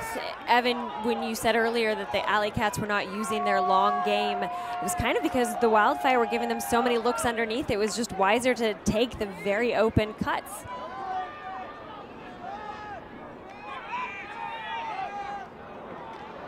Blue intercepts. It looks like he was cutting and the disc was headed to him. And a beautiful put to Valentine Elam. Blue drops the dime to Valentine Elam for the score. Under 2 minutes to go in the second quarter. Indianapolis, despite the mistakes, is keeping it at a manageable deficit here. Again, these two teams meeting for the second time this year. Indianapolis defeated Chicago 25-19 in a game that the AlleyCats said was much more of a mental victory than a physical victory. A lot of young, inexperienced guys that had never beaten Chicago before, and just to get over that hump was gigantic from a confidence standpoint. Yeah, playing in such an elite field without having had the experience of playing in elite club or elite college, really it can be a bit overwhelming to start your elite ultimate career under the lights and with a crowd.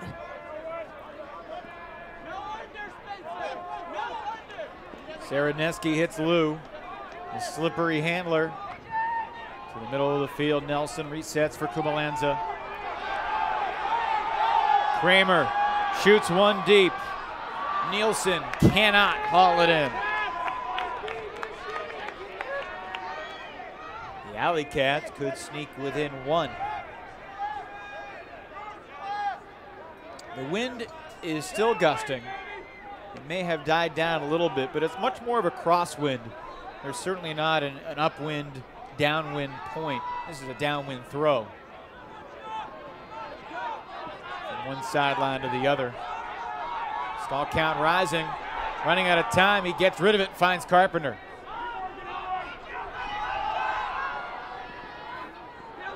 Broderick floats it ahead. This is Nick Hutton. And the AlleyCats work it from coast to coast. Well orchestrated offense from Indianapolis, and the goal for Luke Broderick to bring the Cats within 1. Wildfire definitely guilty of playing reactionary D on that point. You see every time the disc landed in the hands of an AlleyCat player, that was the only time the Wildfire players looked up to see where they should then position themselves, as opposed to thinking preemptively and following their guy.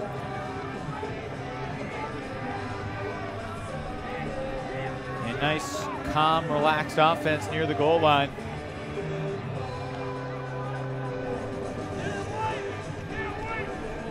Is Chicago the bigger team? Yes. Are they the more experienced team? Yes. Does that mean they're necessarily going to win? No. And more we learn that. If you look around the league, we talked about it at the top, Megan, in this Midwest division. It's going to be a bloodbath headed toward the playoffs in July. What do you think of this strategy from Indy to almost always double team the handlers?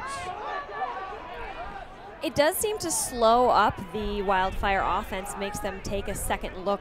The over-the-top throws have not been quite as crisp or cleanly executed, giving Indianapolis AlleyCats the opportunities they need to grab a D. Limit some of the deep game, too.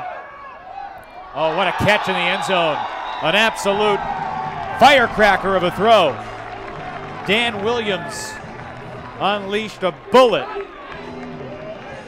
Chicago back up by 2. I need to check A.J. Nelson's gloves for glue there. Nelson doing the not-so-common uniglove. And he hauls in the fastball with the protected mitt.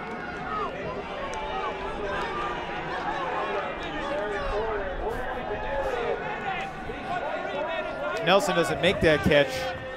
Walden Nelson might have a bruise in his ear.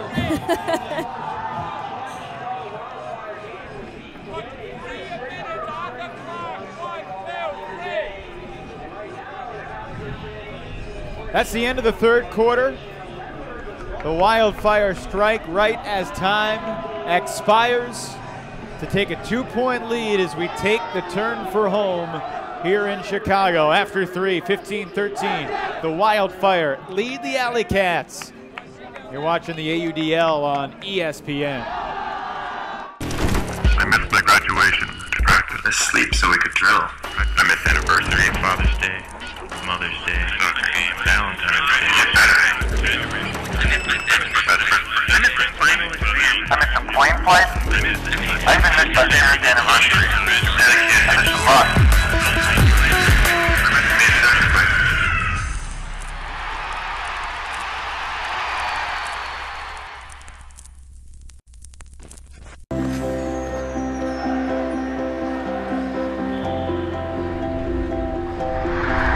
He's coming down the ice. He's coming around the net. Centering pass. Oh, look at this. A break for Canada. He shoots. He scores. Canada wins in overtime. Canada back on top of the world.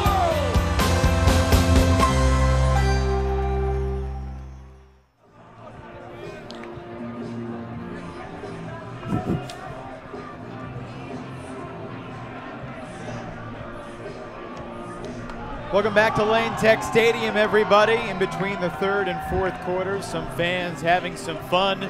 We'll check out the third quarter highlights. Chicago up by 2 at the half, surged ahead by 4 on the verge of a 5-point lead, and then Indianapolis able to swing the momentum back in their favor to make this game close as we turn into the 4th.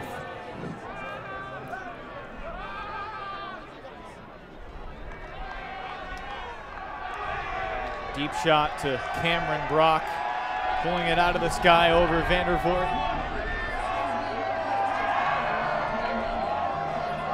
Indianapolis has picked it up on D as well.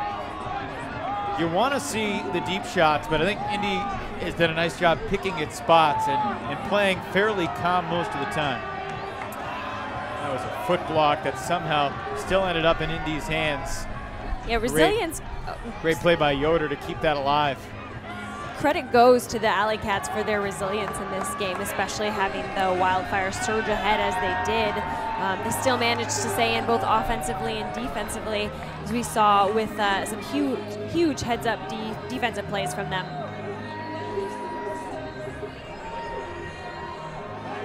So it's 15-13 Chicago. The Wildfire have the advantage of receiving to start the 4th. So the offensive line out there led by Bob Lou, Goose Helton, Ron Kubalanza, Walden Nelson, A.J. Nelson.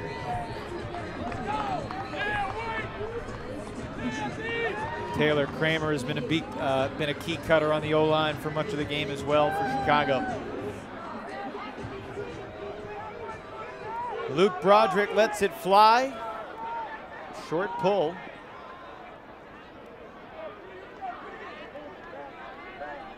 "44 yards from the end zone he seeks. Bob Lou starts the offense. Helton could not slide and make the catch.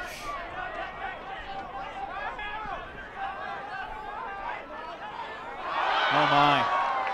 The door was open for Indy. Lou finds Kubalanza and he hits Kramer.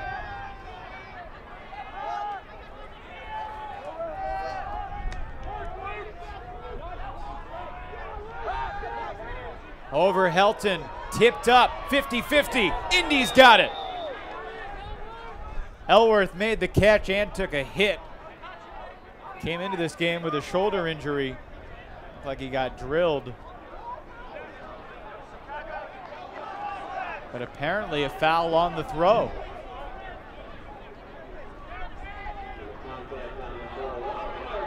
And I didn't see it on the replay. That's a gift for Chicago. Lou, 6 yards from the end zone. Pivots and finds Helton to Nelson.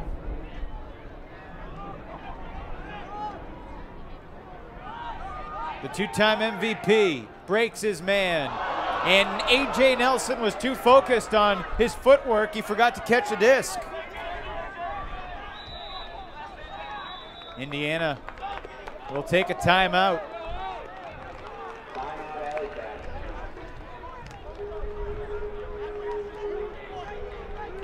Just over a minute and a half gone in this 4th quarter. And again, the theme of the night has been just these careless drops that we're unaccustomed to seeing from such great players. 15-13, Chicago leads. Indianapolis has the disc when we come back. I missed my graduation. I sleep so we could drill. I missed anniversary, Father's Day, Mother's Day, Valentine's Day, Saturday.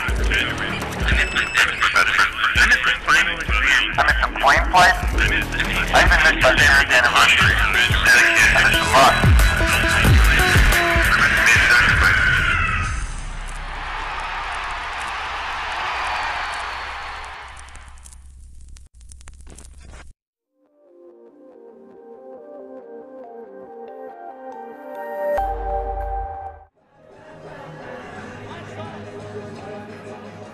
Well, off the restart, Megan, Indianapolis subs in a bunch of its offensive studs.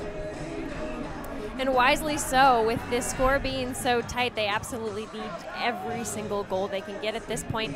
And their offense has been so effective against the Chicago Wildfire. It makes sense that they would take this opportunity to put it in the hands of people who have been generating scores all game long. Began in a vertical stack and then isolated Joseph Carey on the open side. He never found the disc. AlleyCat handlers do a nice job resetting, and it's Cameron Brock underneath. Stall count rising and gets the backhand break. Floating, in pursuit, Plew.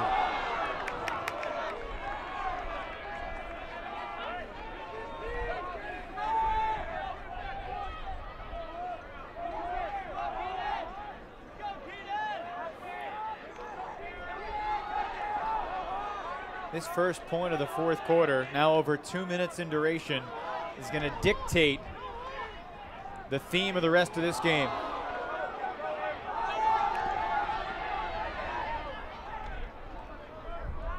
Will the difference be 1 or 3 on the next pull?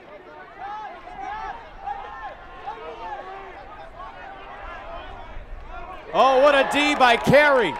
Poaching into the passing lane to get the turn.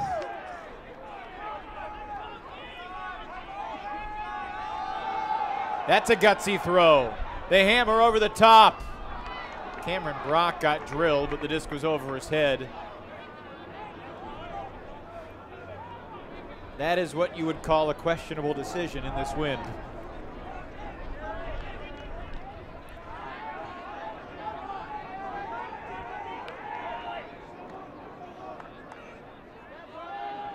With no stall count ahead for the big man, George Hughes Strange. And Nelson did not run through the disc. Valentine Elam looking for Brock. Helton overleapt it. Brock, did he keep it alive? No, the referee says incomplete.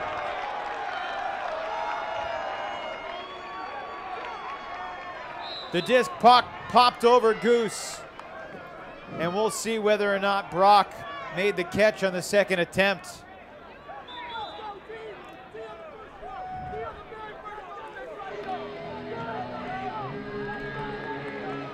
That was so close.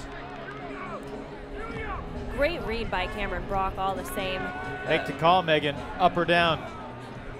I think that was down. I don't know. I thought it was down before that last angle. Yeah, I agree. From that last angle, I thought it was a score. Can we see that last angle one more time?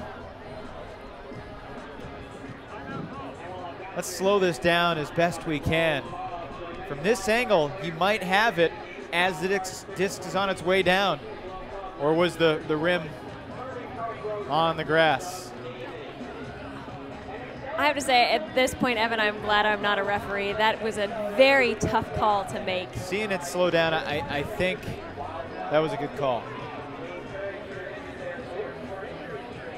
That's certainly one of those plays, though, that if there was video review, I'm not sure you'd be able to overturn it and say he conclusively caught it or conclusively didn't catch it. Either way, it's a very big call. And Chicago, with 80 yards to go on offense. Now some of the defensive players back in. Brock, Carey, Twan, Ventura, Cox, all on the sideline.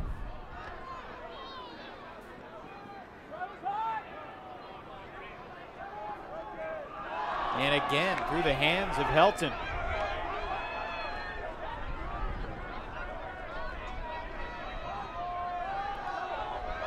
This is a prayer, but Carlton is there. 10 yards out. Broderick to the open man. Indy within one.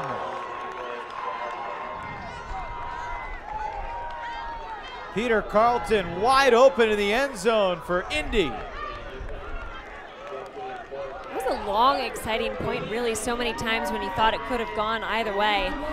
That was one of the better executed throws in this direction we've seen Peter Carlton able to pull it in just by being without a defender. And then the Wildfire scrambling to kind of catch up and set their feet. They overread Luke Broderick's fake up the line. Remember when the Wildfire were on the verge of taking a 14-9 lead? Turnover near the end zone. Indy sent it deep to Brock. He made that game-changing sky over Chris Vandervoort trailing.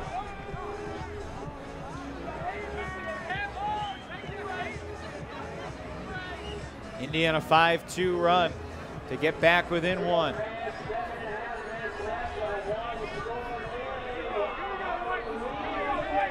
Carpenter the pull.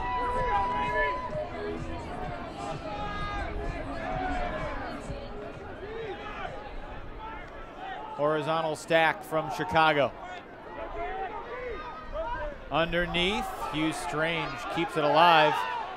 Flick forward. Incomplete. Indianapolis gaining yards on the roll. Carpenter picks it up, hits Yoder. Right back for Carpenter. Indy in search of the equalizer here in Chicago. Just over 7 minutes to play in the fourth.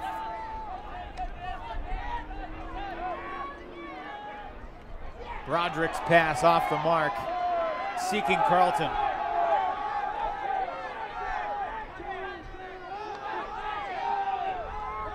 Williams hits Slover underneath.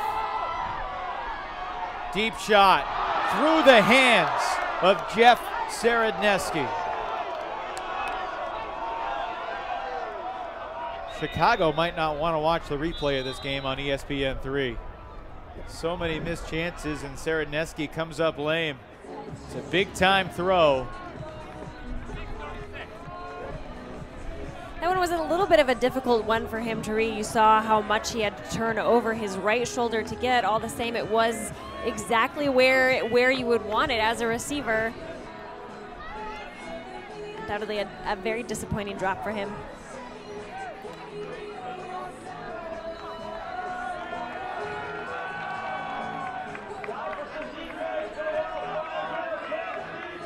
Three handlers, four cutters in the horizontal stack.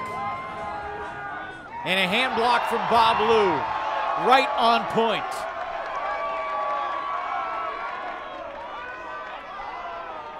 Yoder had his backhand canceled. Over the top, Lou to Walden Nelson for the score.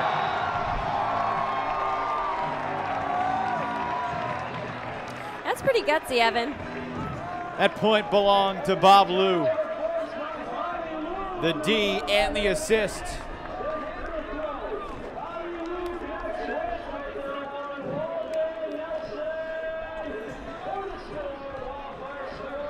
Stuck that right foot out.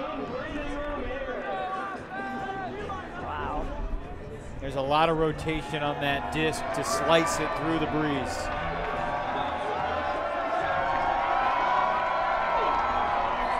Fans enjoyed that hammer. Dropped by Lou.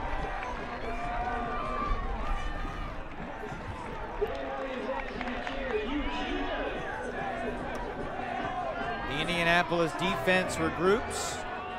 The Indianapolis offense awaits a pull with Jordan-esque hang time. An appropriate statement when we're here in Chicago.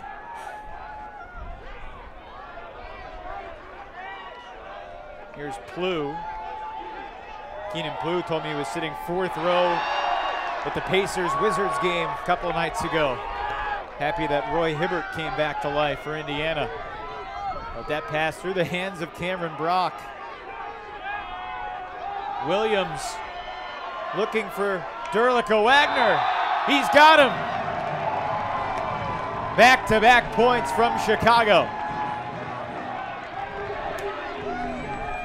That was a pretty put from Dan Williams, number 37 for the Wildfire. He is 28 years old, a North Park University grad.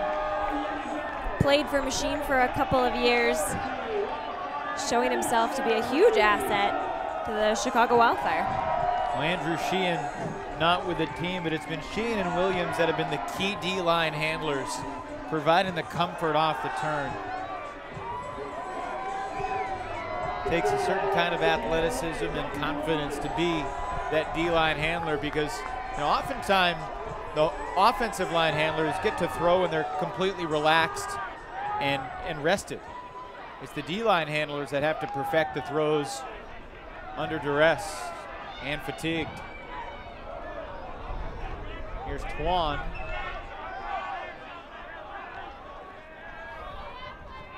Cox sets up Valentine Elam, and Carey secures it after the juggle.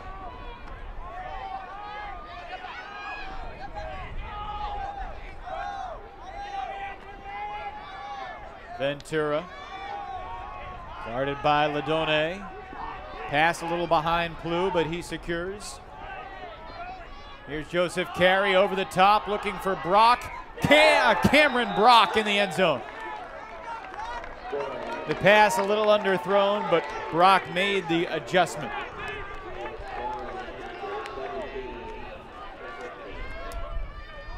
And not only was that score crucial, it also was timely. And the clock starting to become a little bit of a factor.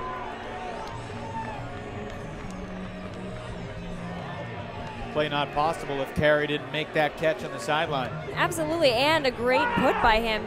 He's had a little trouble holding on to the disc now that the game is getting late. I'm sure that the AlleyCats are glad that he has finally found his flow.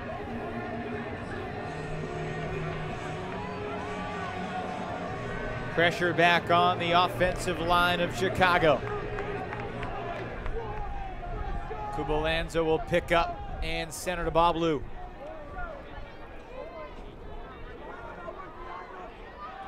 Over the top, Scuber. Tough to defend. Indianapolis calls fire. Goes more of a straight man. Lou did not have enough air under that one. Intended target was Kubalanza.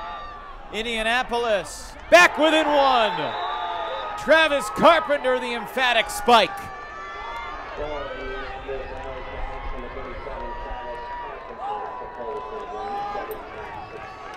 The number of twists and turns in this one, Megan.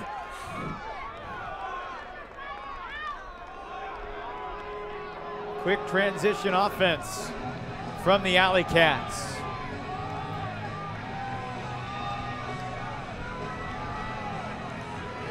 I asked Cameron Brock, what is an AlleyCat? And he said, I'm sure there's a bowling team out there with a name, but it's just not a very popular name. A ferocious cat that when backed into a corner will scratch and claw its way out. I think it perfectly characterizes his fourth quarter effort from Indy. And in general, the effort that we've seen from Indianapolis, particularly in this 2014 season. Kubalanza, the player coach, ahead for Kramer. Nice job reversing the field, creating more space. Really creating more space for Indianapolis to have to defend. A.J. Nelson looking for Kramer deep. He's got steps, but the throw too far. And once again, Indy with a disc with a chance to tie.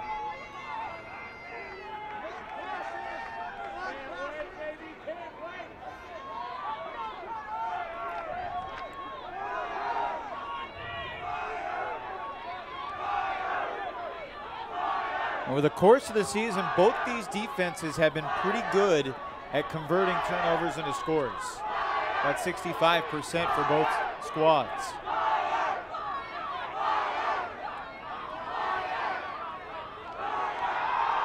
That throw is forced, and George Hughes Strange D's it up on the sideline.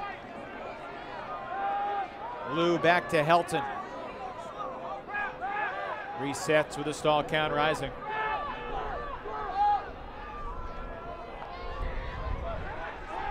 After it felt like we had a dozen stall counts last Saturday in Toronto, we have not had a one. You spoke too soon. Until now.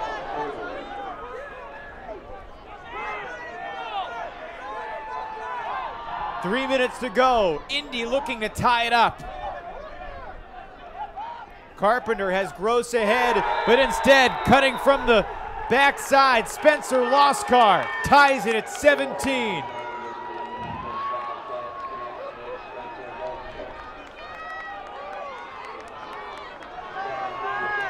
This is a 2-minute and 54-second flat ball game.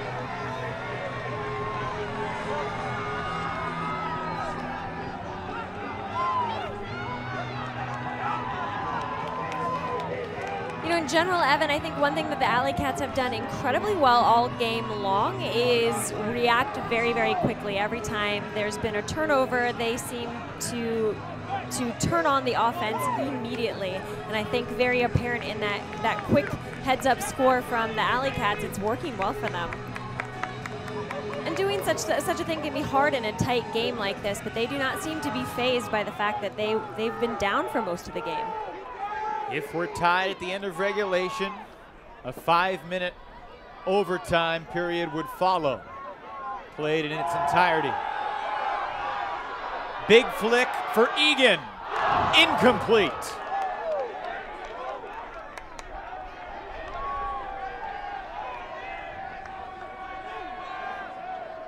Chris Elworth defending from behind, he was beaten.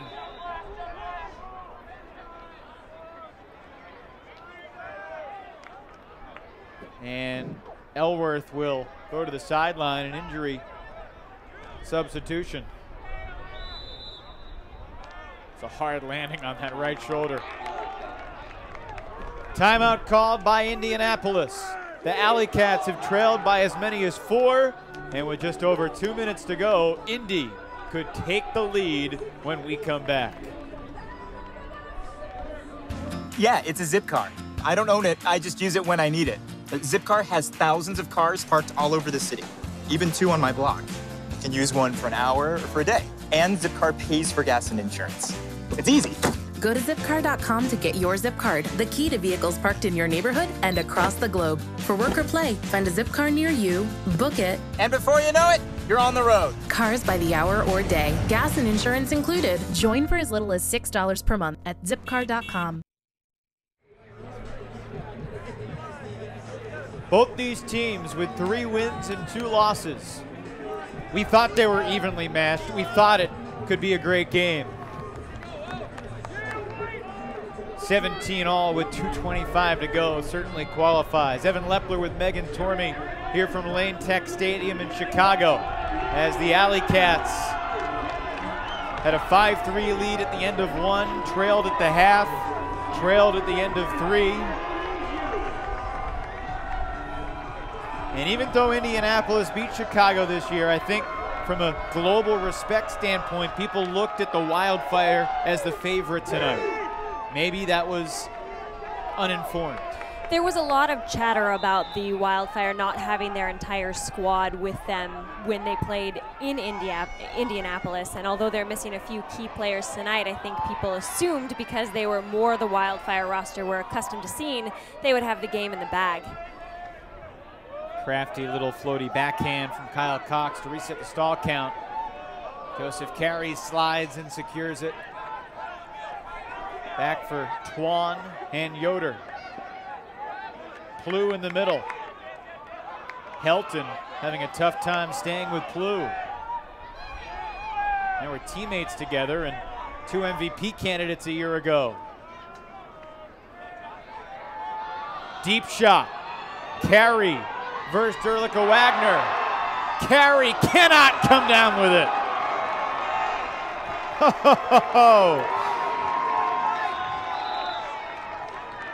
And Chicago will take a timeout. Joseph Carey off the deflection, nearly made the play of the day.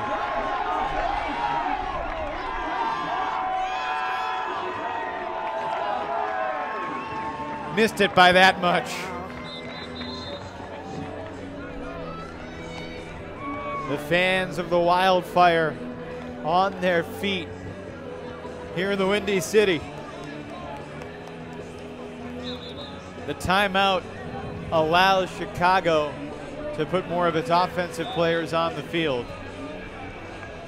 Are you looking for basic flow from Chicago, or are you looking for them to perhaps try to isolate a guy like A.J. Nelson in this situation?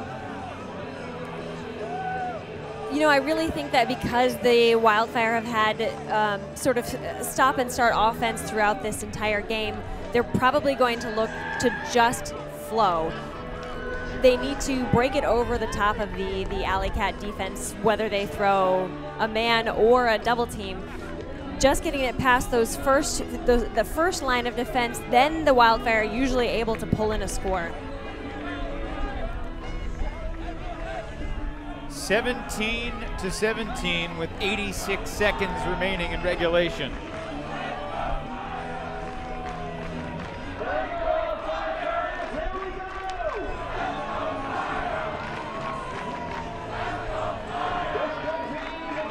Clock will start once the handler Bob Lou releases the throw.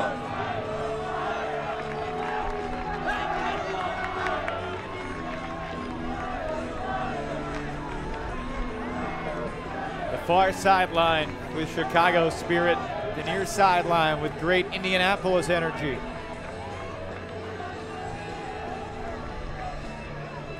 Helton, Hughes, Strange, Nelson, and Kramer are the cutters for the Wildfire.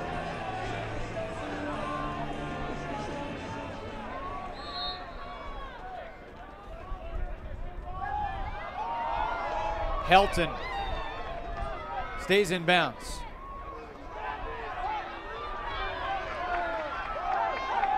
Hughes, Strange. The hammer would have been gutsy there. This is back to Nielsen. We've got 1 minute to play. Free disc, defended by Indy. And now a late whistle. Josh Cooper, the head ref, calls a push with 50 seconds left. Pass interference, and Kramer has the disc.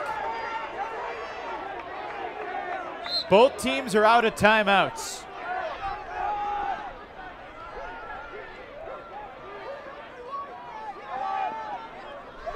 What a D from Indy. Jason Yoder bats it down. And right back into the hands of Goose Helton. 30 seconds. Lou for Hughes Strange. Incomplete. The clock. The scoreboard clock has stopped with 20 seconds left.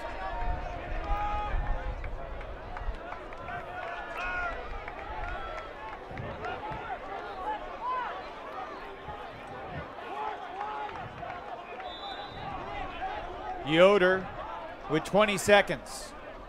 And he overshoots Plough. Indy's going to have to defend here. Tied at 17. The disc deflected. Nelson could not lay out for the score. The final seconds are ticking away from the scoreboard.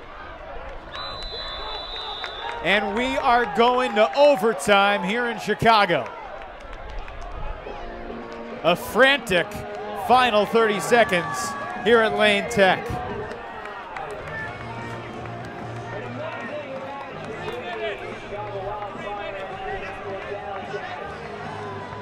Neither of these teams going to be very proud of their completion percentage overall today. But one of these teams is going to get a hard-fought win. Your thoughts on this frantic game-ending sequence? I think this is the fieriest we've seen the Wildfire play all game, but you're absolutely right. Just a few inches here or there on completion for both teams cost them that point. But I do want to point out that the Indianapolis AlleyCats were the ones coming away with the D's on that point. but then were the ones just dropping the disc themselves. Nelson nearly secured that in the end zone. It was just out of his grasp. The captains meeting at midfield. 5-minute overtime to be played in its entirety.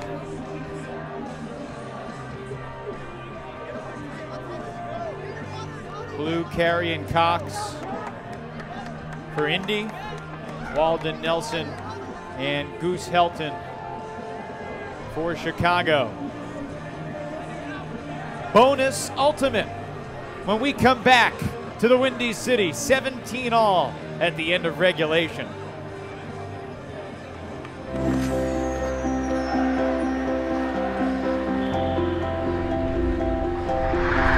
He's coming down the ice. He's coming around the net. Centering pass. Oh, look at this. A break for Canada. He shoots.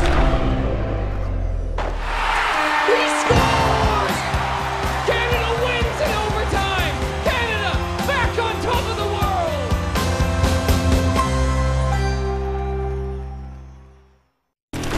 I missed my graduation, practice, asleep so we could drill. I missed anniversary, Father's Day, Mother's Day, Valentine's Day, Saturday.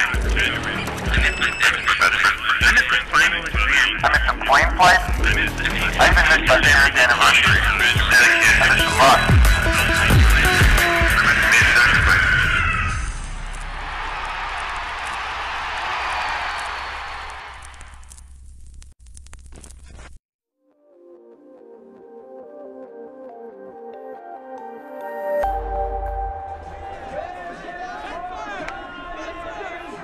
Five minutes to determine who will be in second place in the Midwest Division when they wake up tomorrow morning. The AlleyCats and Wildfire tied for second at 3-2. The overtime rules are as follows: 5 minutes to be played in its entirety. If we're still tied at the end of these 5, then we would have an untimed sudden death second overtime. And the team that receives the pull at the end of the first would pull at the start of the second overtime. So Indy will pull to Chicago. If we do need sudden death, Indy would get the disc first.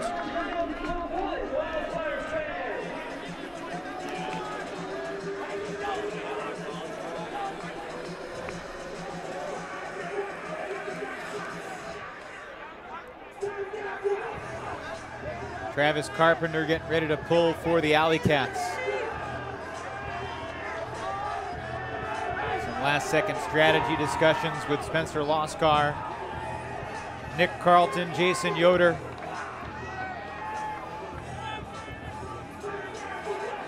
Steven Nagy out there defensively as well. Here we go.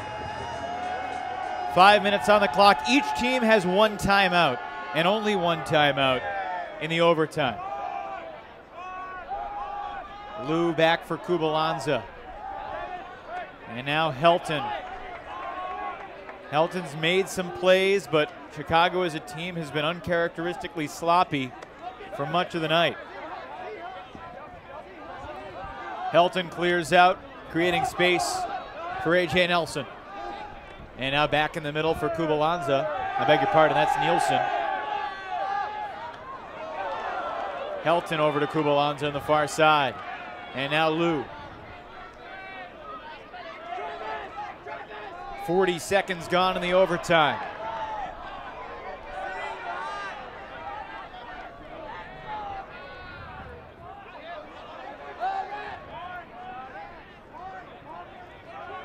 Nielsen looking for Lou. Down, incomplete. Lou came up just short and may have come up a bit lame. Evan, I feel like that last throw was the first suspect throw thrown by the Wildfire. Up until then, you could see them thinking twice about every single disc that left from their hands. Got them all the way to the end zone. It was just a bit of a tight throw. We'll watch it here again.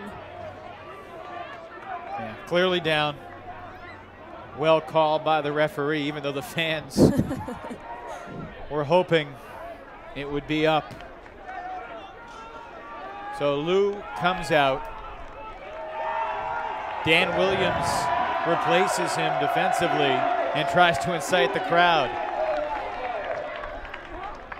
Keenan Plouffe came in for the equal substitution. Looking deep. Carpenter versus Helton, but Plouffe cleans up the trash.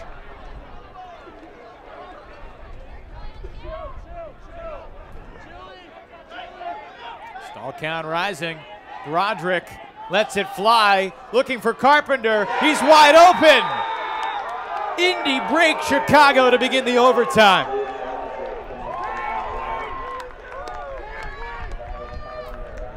That break throw is just a little too easy for the likes of Goose Helton.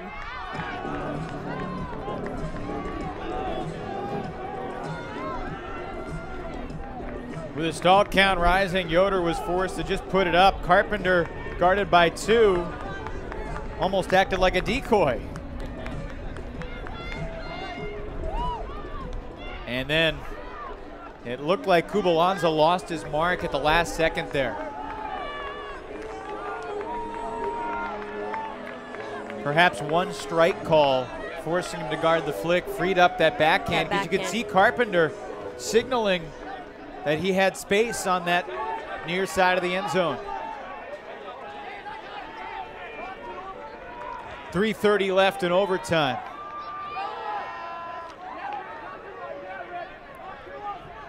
The second straight very close game for Indy.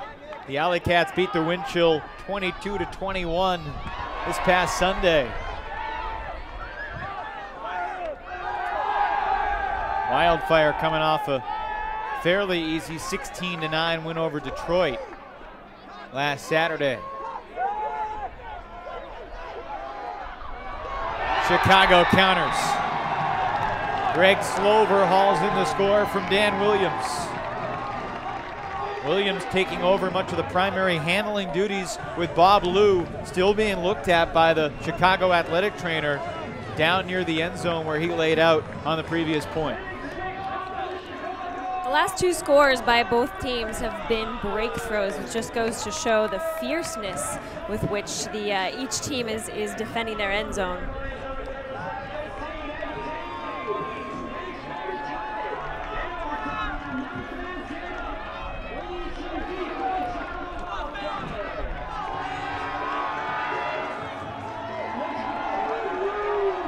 .255 in the overtime.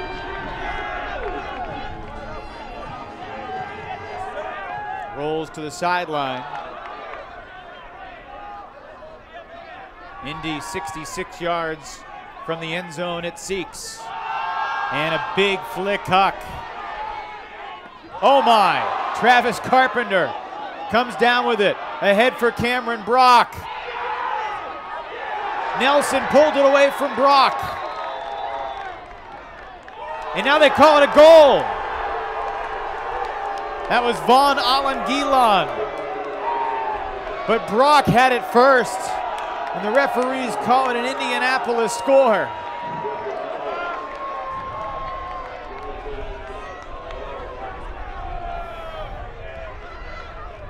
Wow. Looked like a heck of a play from Vaughn Allen-Gilon. Second time in the OT that Indy has had one of these fortunate breaks. Well, Carpenter knew he made a mistake as soon as he let that go, and that should have been a D. Yeah. Chicago down by 1 with 2:27 left. I think the Wildfire on those last 2 points just a little bit guilty of guarding the person as opposed to reading the disc. Absolutely right. That disc landed out of bounds. Bob Lou back into the game for Chicago, and Kubalanza will let his top handler pick it up. Lou won a national title playing mixed Played college out west at Las Positas, LPC. And the pull out of bounds, centered 20 yards from the shadow of their own end zone.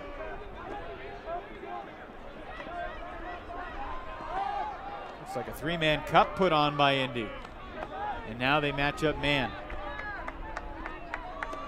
The Wildfire trailing by 1. Closing in on 2 minutes to go in the overtime.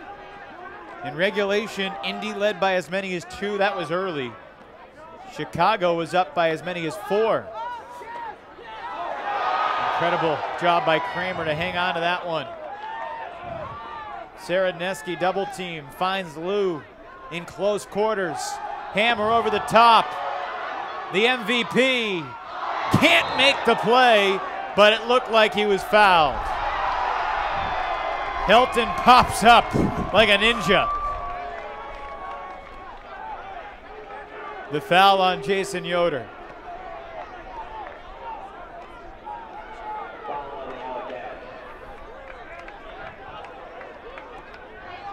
Helton's disc on the goal line.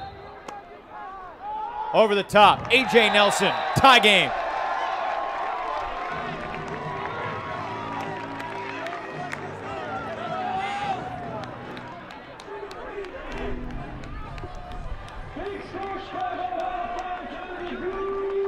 It's the second time we've seen Bob Blue throw a fiery hammer from just outside the end zone. Was this a foul? Yeah. But on the end zone line, we see the Wildfire set up in their signature Y end zone play. There are a lot of really interesting things that could happen here, and Goose chooses just a quick over the top to A.J. Nelson, who he knows will react and react quickly enough to catch that disc. Nearly impossible to defend, even though Travis Carpenter was nearby. All right, Indianapolis knows that if we go to the sudden death second overtime, the AlleyCats will receive the first pull. A break to start the overtime period has them in command here in a tie game with the disc.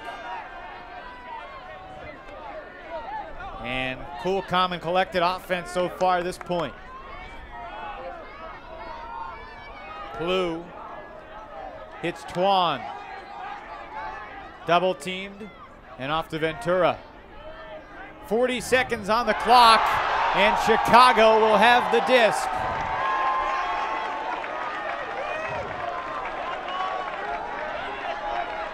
Williams calls for time, and the clock stops with 28 seconds left.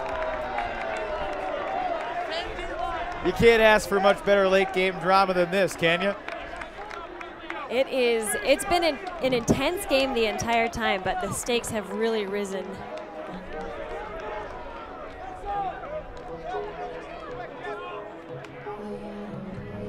This is fun. This is exactly what the founders of the AUDL had in mind. The time on the clock creates such a unique strategic situation that really you haven't contemplated very often in the sport of ultimate. And some of the game's finest thinkers have been forced into these conundrums. If you're Chicago here, do you try to wait for the last shot, or do you try to score as quickly as you can? You know, if Chicago doesn't score and just ran the timeout, it would be Indy's disc to start the second overtime, and then it's sudden death. Then your backs are really against the wall.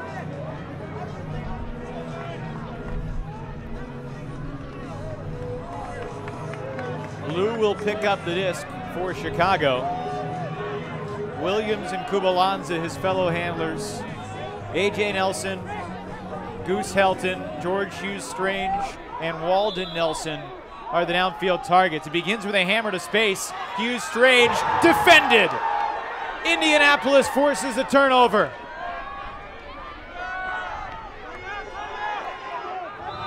Timeout called by Indy, and the clock stops with 14 seconds left.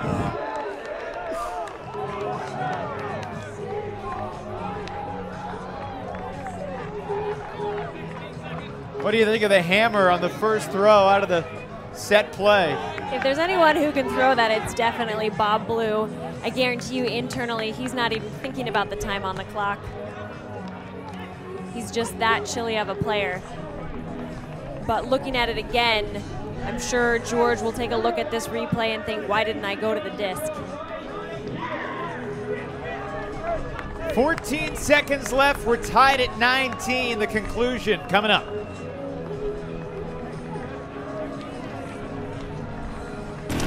I missed my graduation. Asleep so we could drill. I missed anniversary, Father's Day, Mother's Day, Valentine's Day, Saturday. I missed my final exam. I missed some playing flights. I even missed my parents' anniversary. I missed a lot.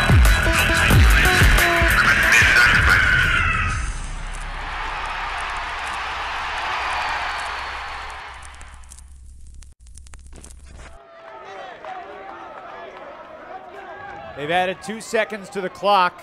It was Brian Ventura who went airborne for that last D.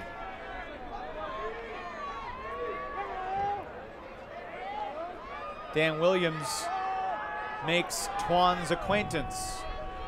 Twan, Cox, Carpenter, Brock, Plew, Valentine, Elam, and Carlton. Here's Plew. For Valentine, Elam right through his hands. Chicago has seconds on the clock. And we will go to double overtime. It'll be sudden death with Indy getting the disc. Valentine Elam with a game on the line. Unable to pancake that disc on the doorstep. No matter what you thought going into this game, I'm sure you didn't think we were going into double overtime. That's been the story of the game right there. Yeah.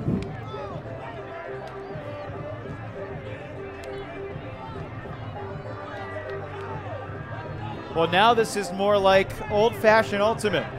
Next point wins. Whether you like the term or not, this is double universe point when we come back here to Chicago. It's a game to 20.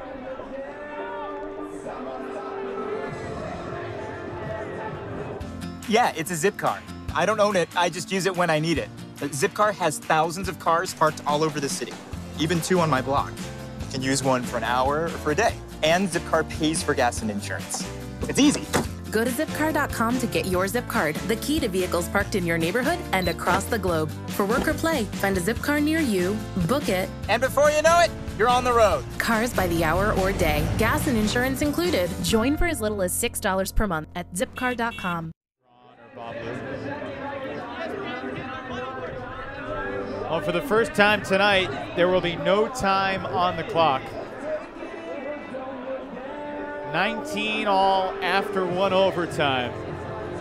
And this untimed overtime will have Indianapolis getting the disc first. Neither team has a timeout. And we will see what the universe point line for each team looks like. You expect to see the normal offensive line for Indy. I'm not sure if maybe Travis Carpenter gets a look, but for Chicago on the D-line, who are we going to see? I think we'll see A.J. Nelson, Goose Helton for sure. On hands, they'll probably put Dan Williams. He's been reliable both offensively and defensively. Perhaps George Hughes Strange because of his size. Beyond that, I'm not exactly sure who they might put in. Maybe Jeff Saradneski. He's got the height. He's got the speed. You know, what you said earlier, a point I really appreciate is this. Now that we're playing with time on the clock, it does change things up. And I know up until now, Chicago has been playing with set lines. So the fact that there is 1 point to win it all, they're going to have to think carefully about who they put on the field. Well, Chicago has the home field advantage, and Dan Williams is trying to make sure Indianapolis realizes that. It'll be Williams, Kramer, A.J. Nelson, George Hughes Strange, Greg Slover, Goose Helton, and Walden Nelson. Indianapolis has Keenan Plew, Kyle Cox, Cameron Brock, Travis Carpenter, David Valentine Elam, Joseph Carey, and Twan. Those are your universe point lines. First to 20 wins here at Lane Tech Stadium tonight.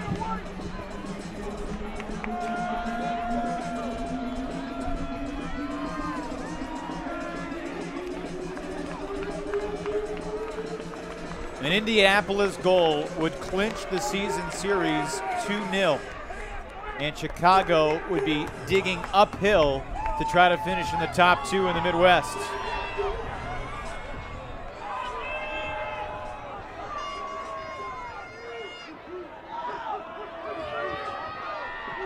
Valentine Elam a little safer with that secure of the disc.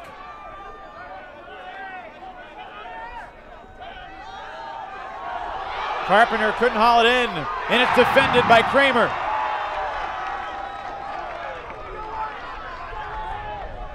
Hughes Strange to Helton. 13 yards from the end zone. Williams to Walden Nelson on the doorstep. Chicago wins!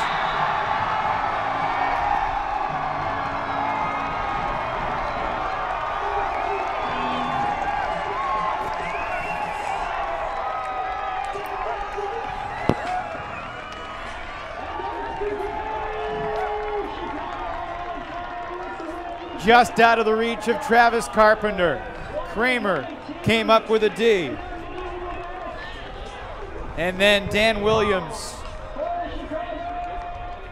Walden Nelson wasn't in that time. But just about 1 minute into overtime, it's AJ Nelson. And the Wildfire escape in an AUDL instant classic.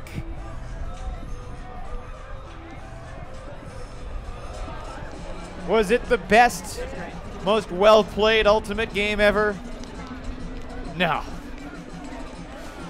Did it have as much drama as you ever could hope to see? It's right up there.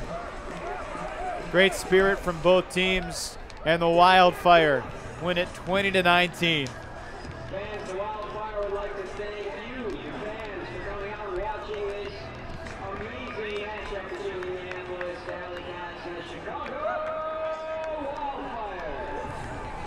Chicago Wildfire will also thank the Indianapolis AlleyCats for making this trip out here. In just a minute, we'll hear from one of the victorious Wildfire, but first, let's check out some of the best plays from the full 54 minutes. 48 in regulation, 5 in the first overtime. And then about 60 seconds more, Indianapolis received the disc, turned it over. And Chicago, with plays like that, able to come out on top. This was the big turning point. Cameron Brock sky over Chris Vandervoort. That got Indy back within 3 when it looked like the AlleyCats were going to fall down by 5. Indy forcing the overtime, 17 all. Both teams scored twice in the 5-minute extra session. A frantic final 30 seconds to the overtime. Bob Lou had some gutsy point blocks and daring hammers.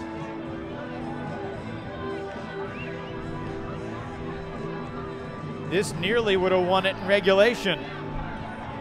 Joseph Carey coming up just a smidge short. This could have won it as well, but AJ Nelson, he's 6'4", needed to be 6'5".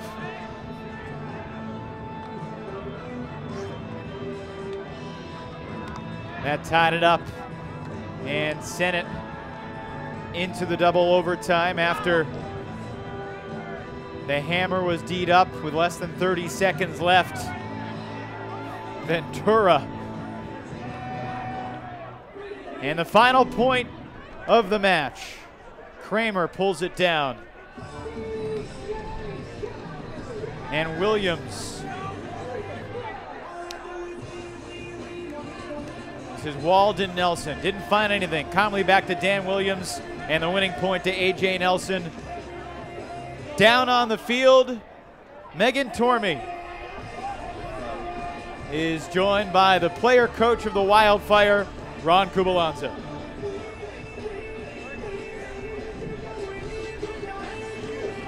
Thank you, Evan. Ron, I know you've enjoyed a very illustrious Ultimate career, and so you've experienced very tense games before, but all the same, double overtime.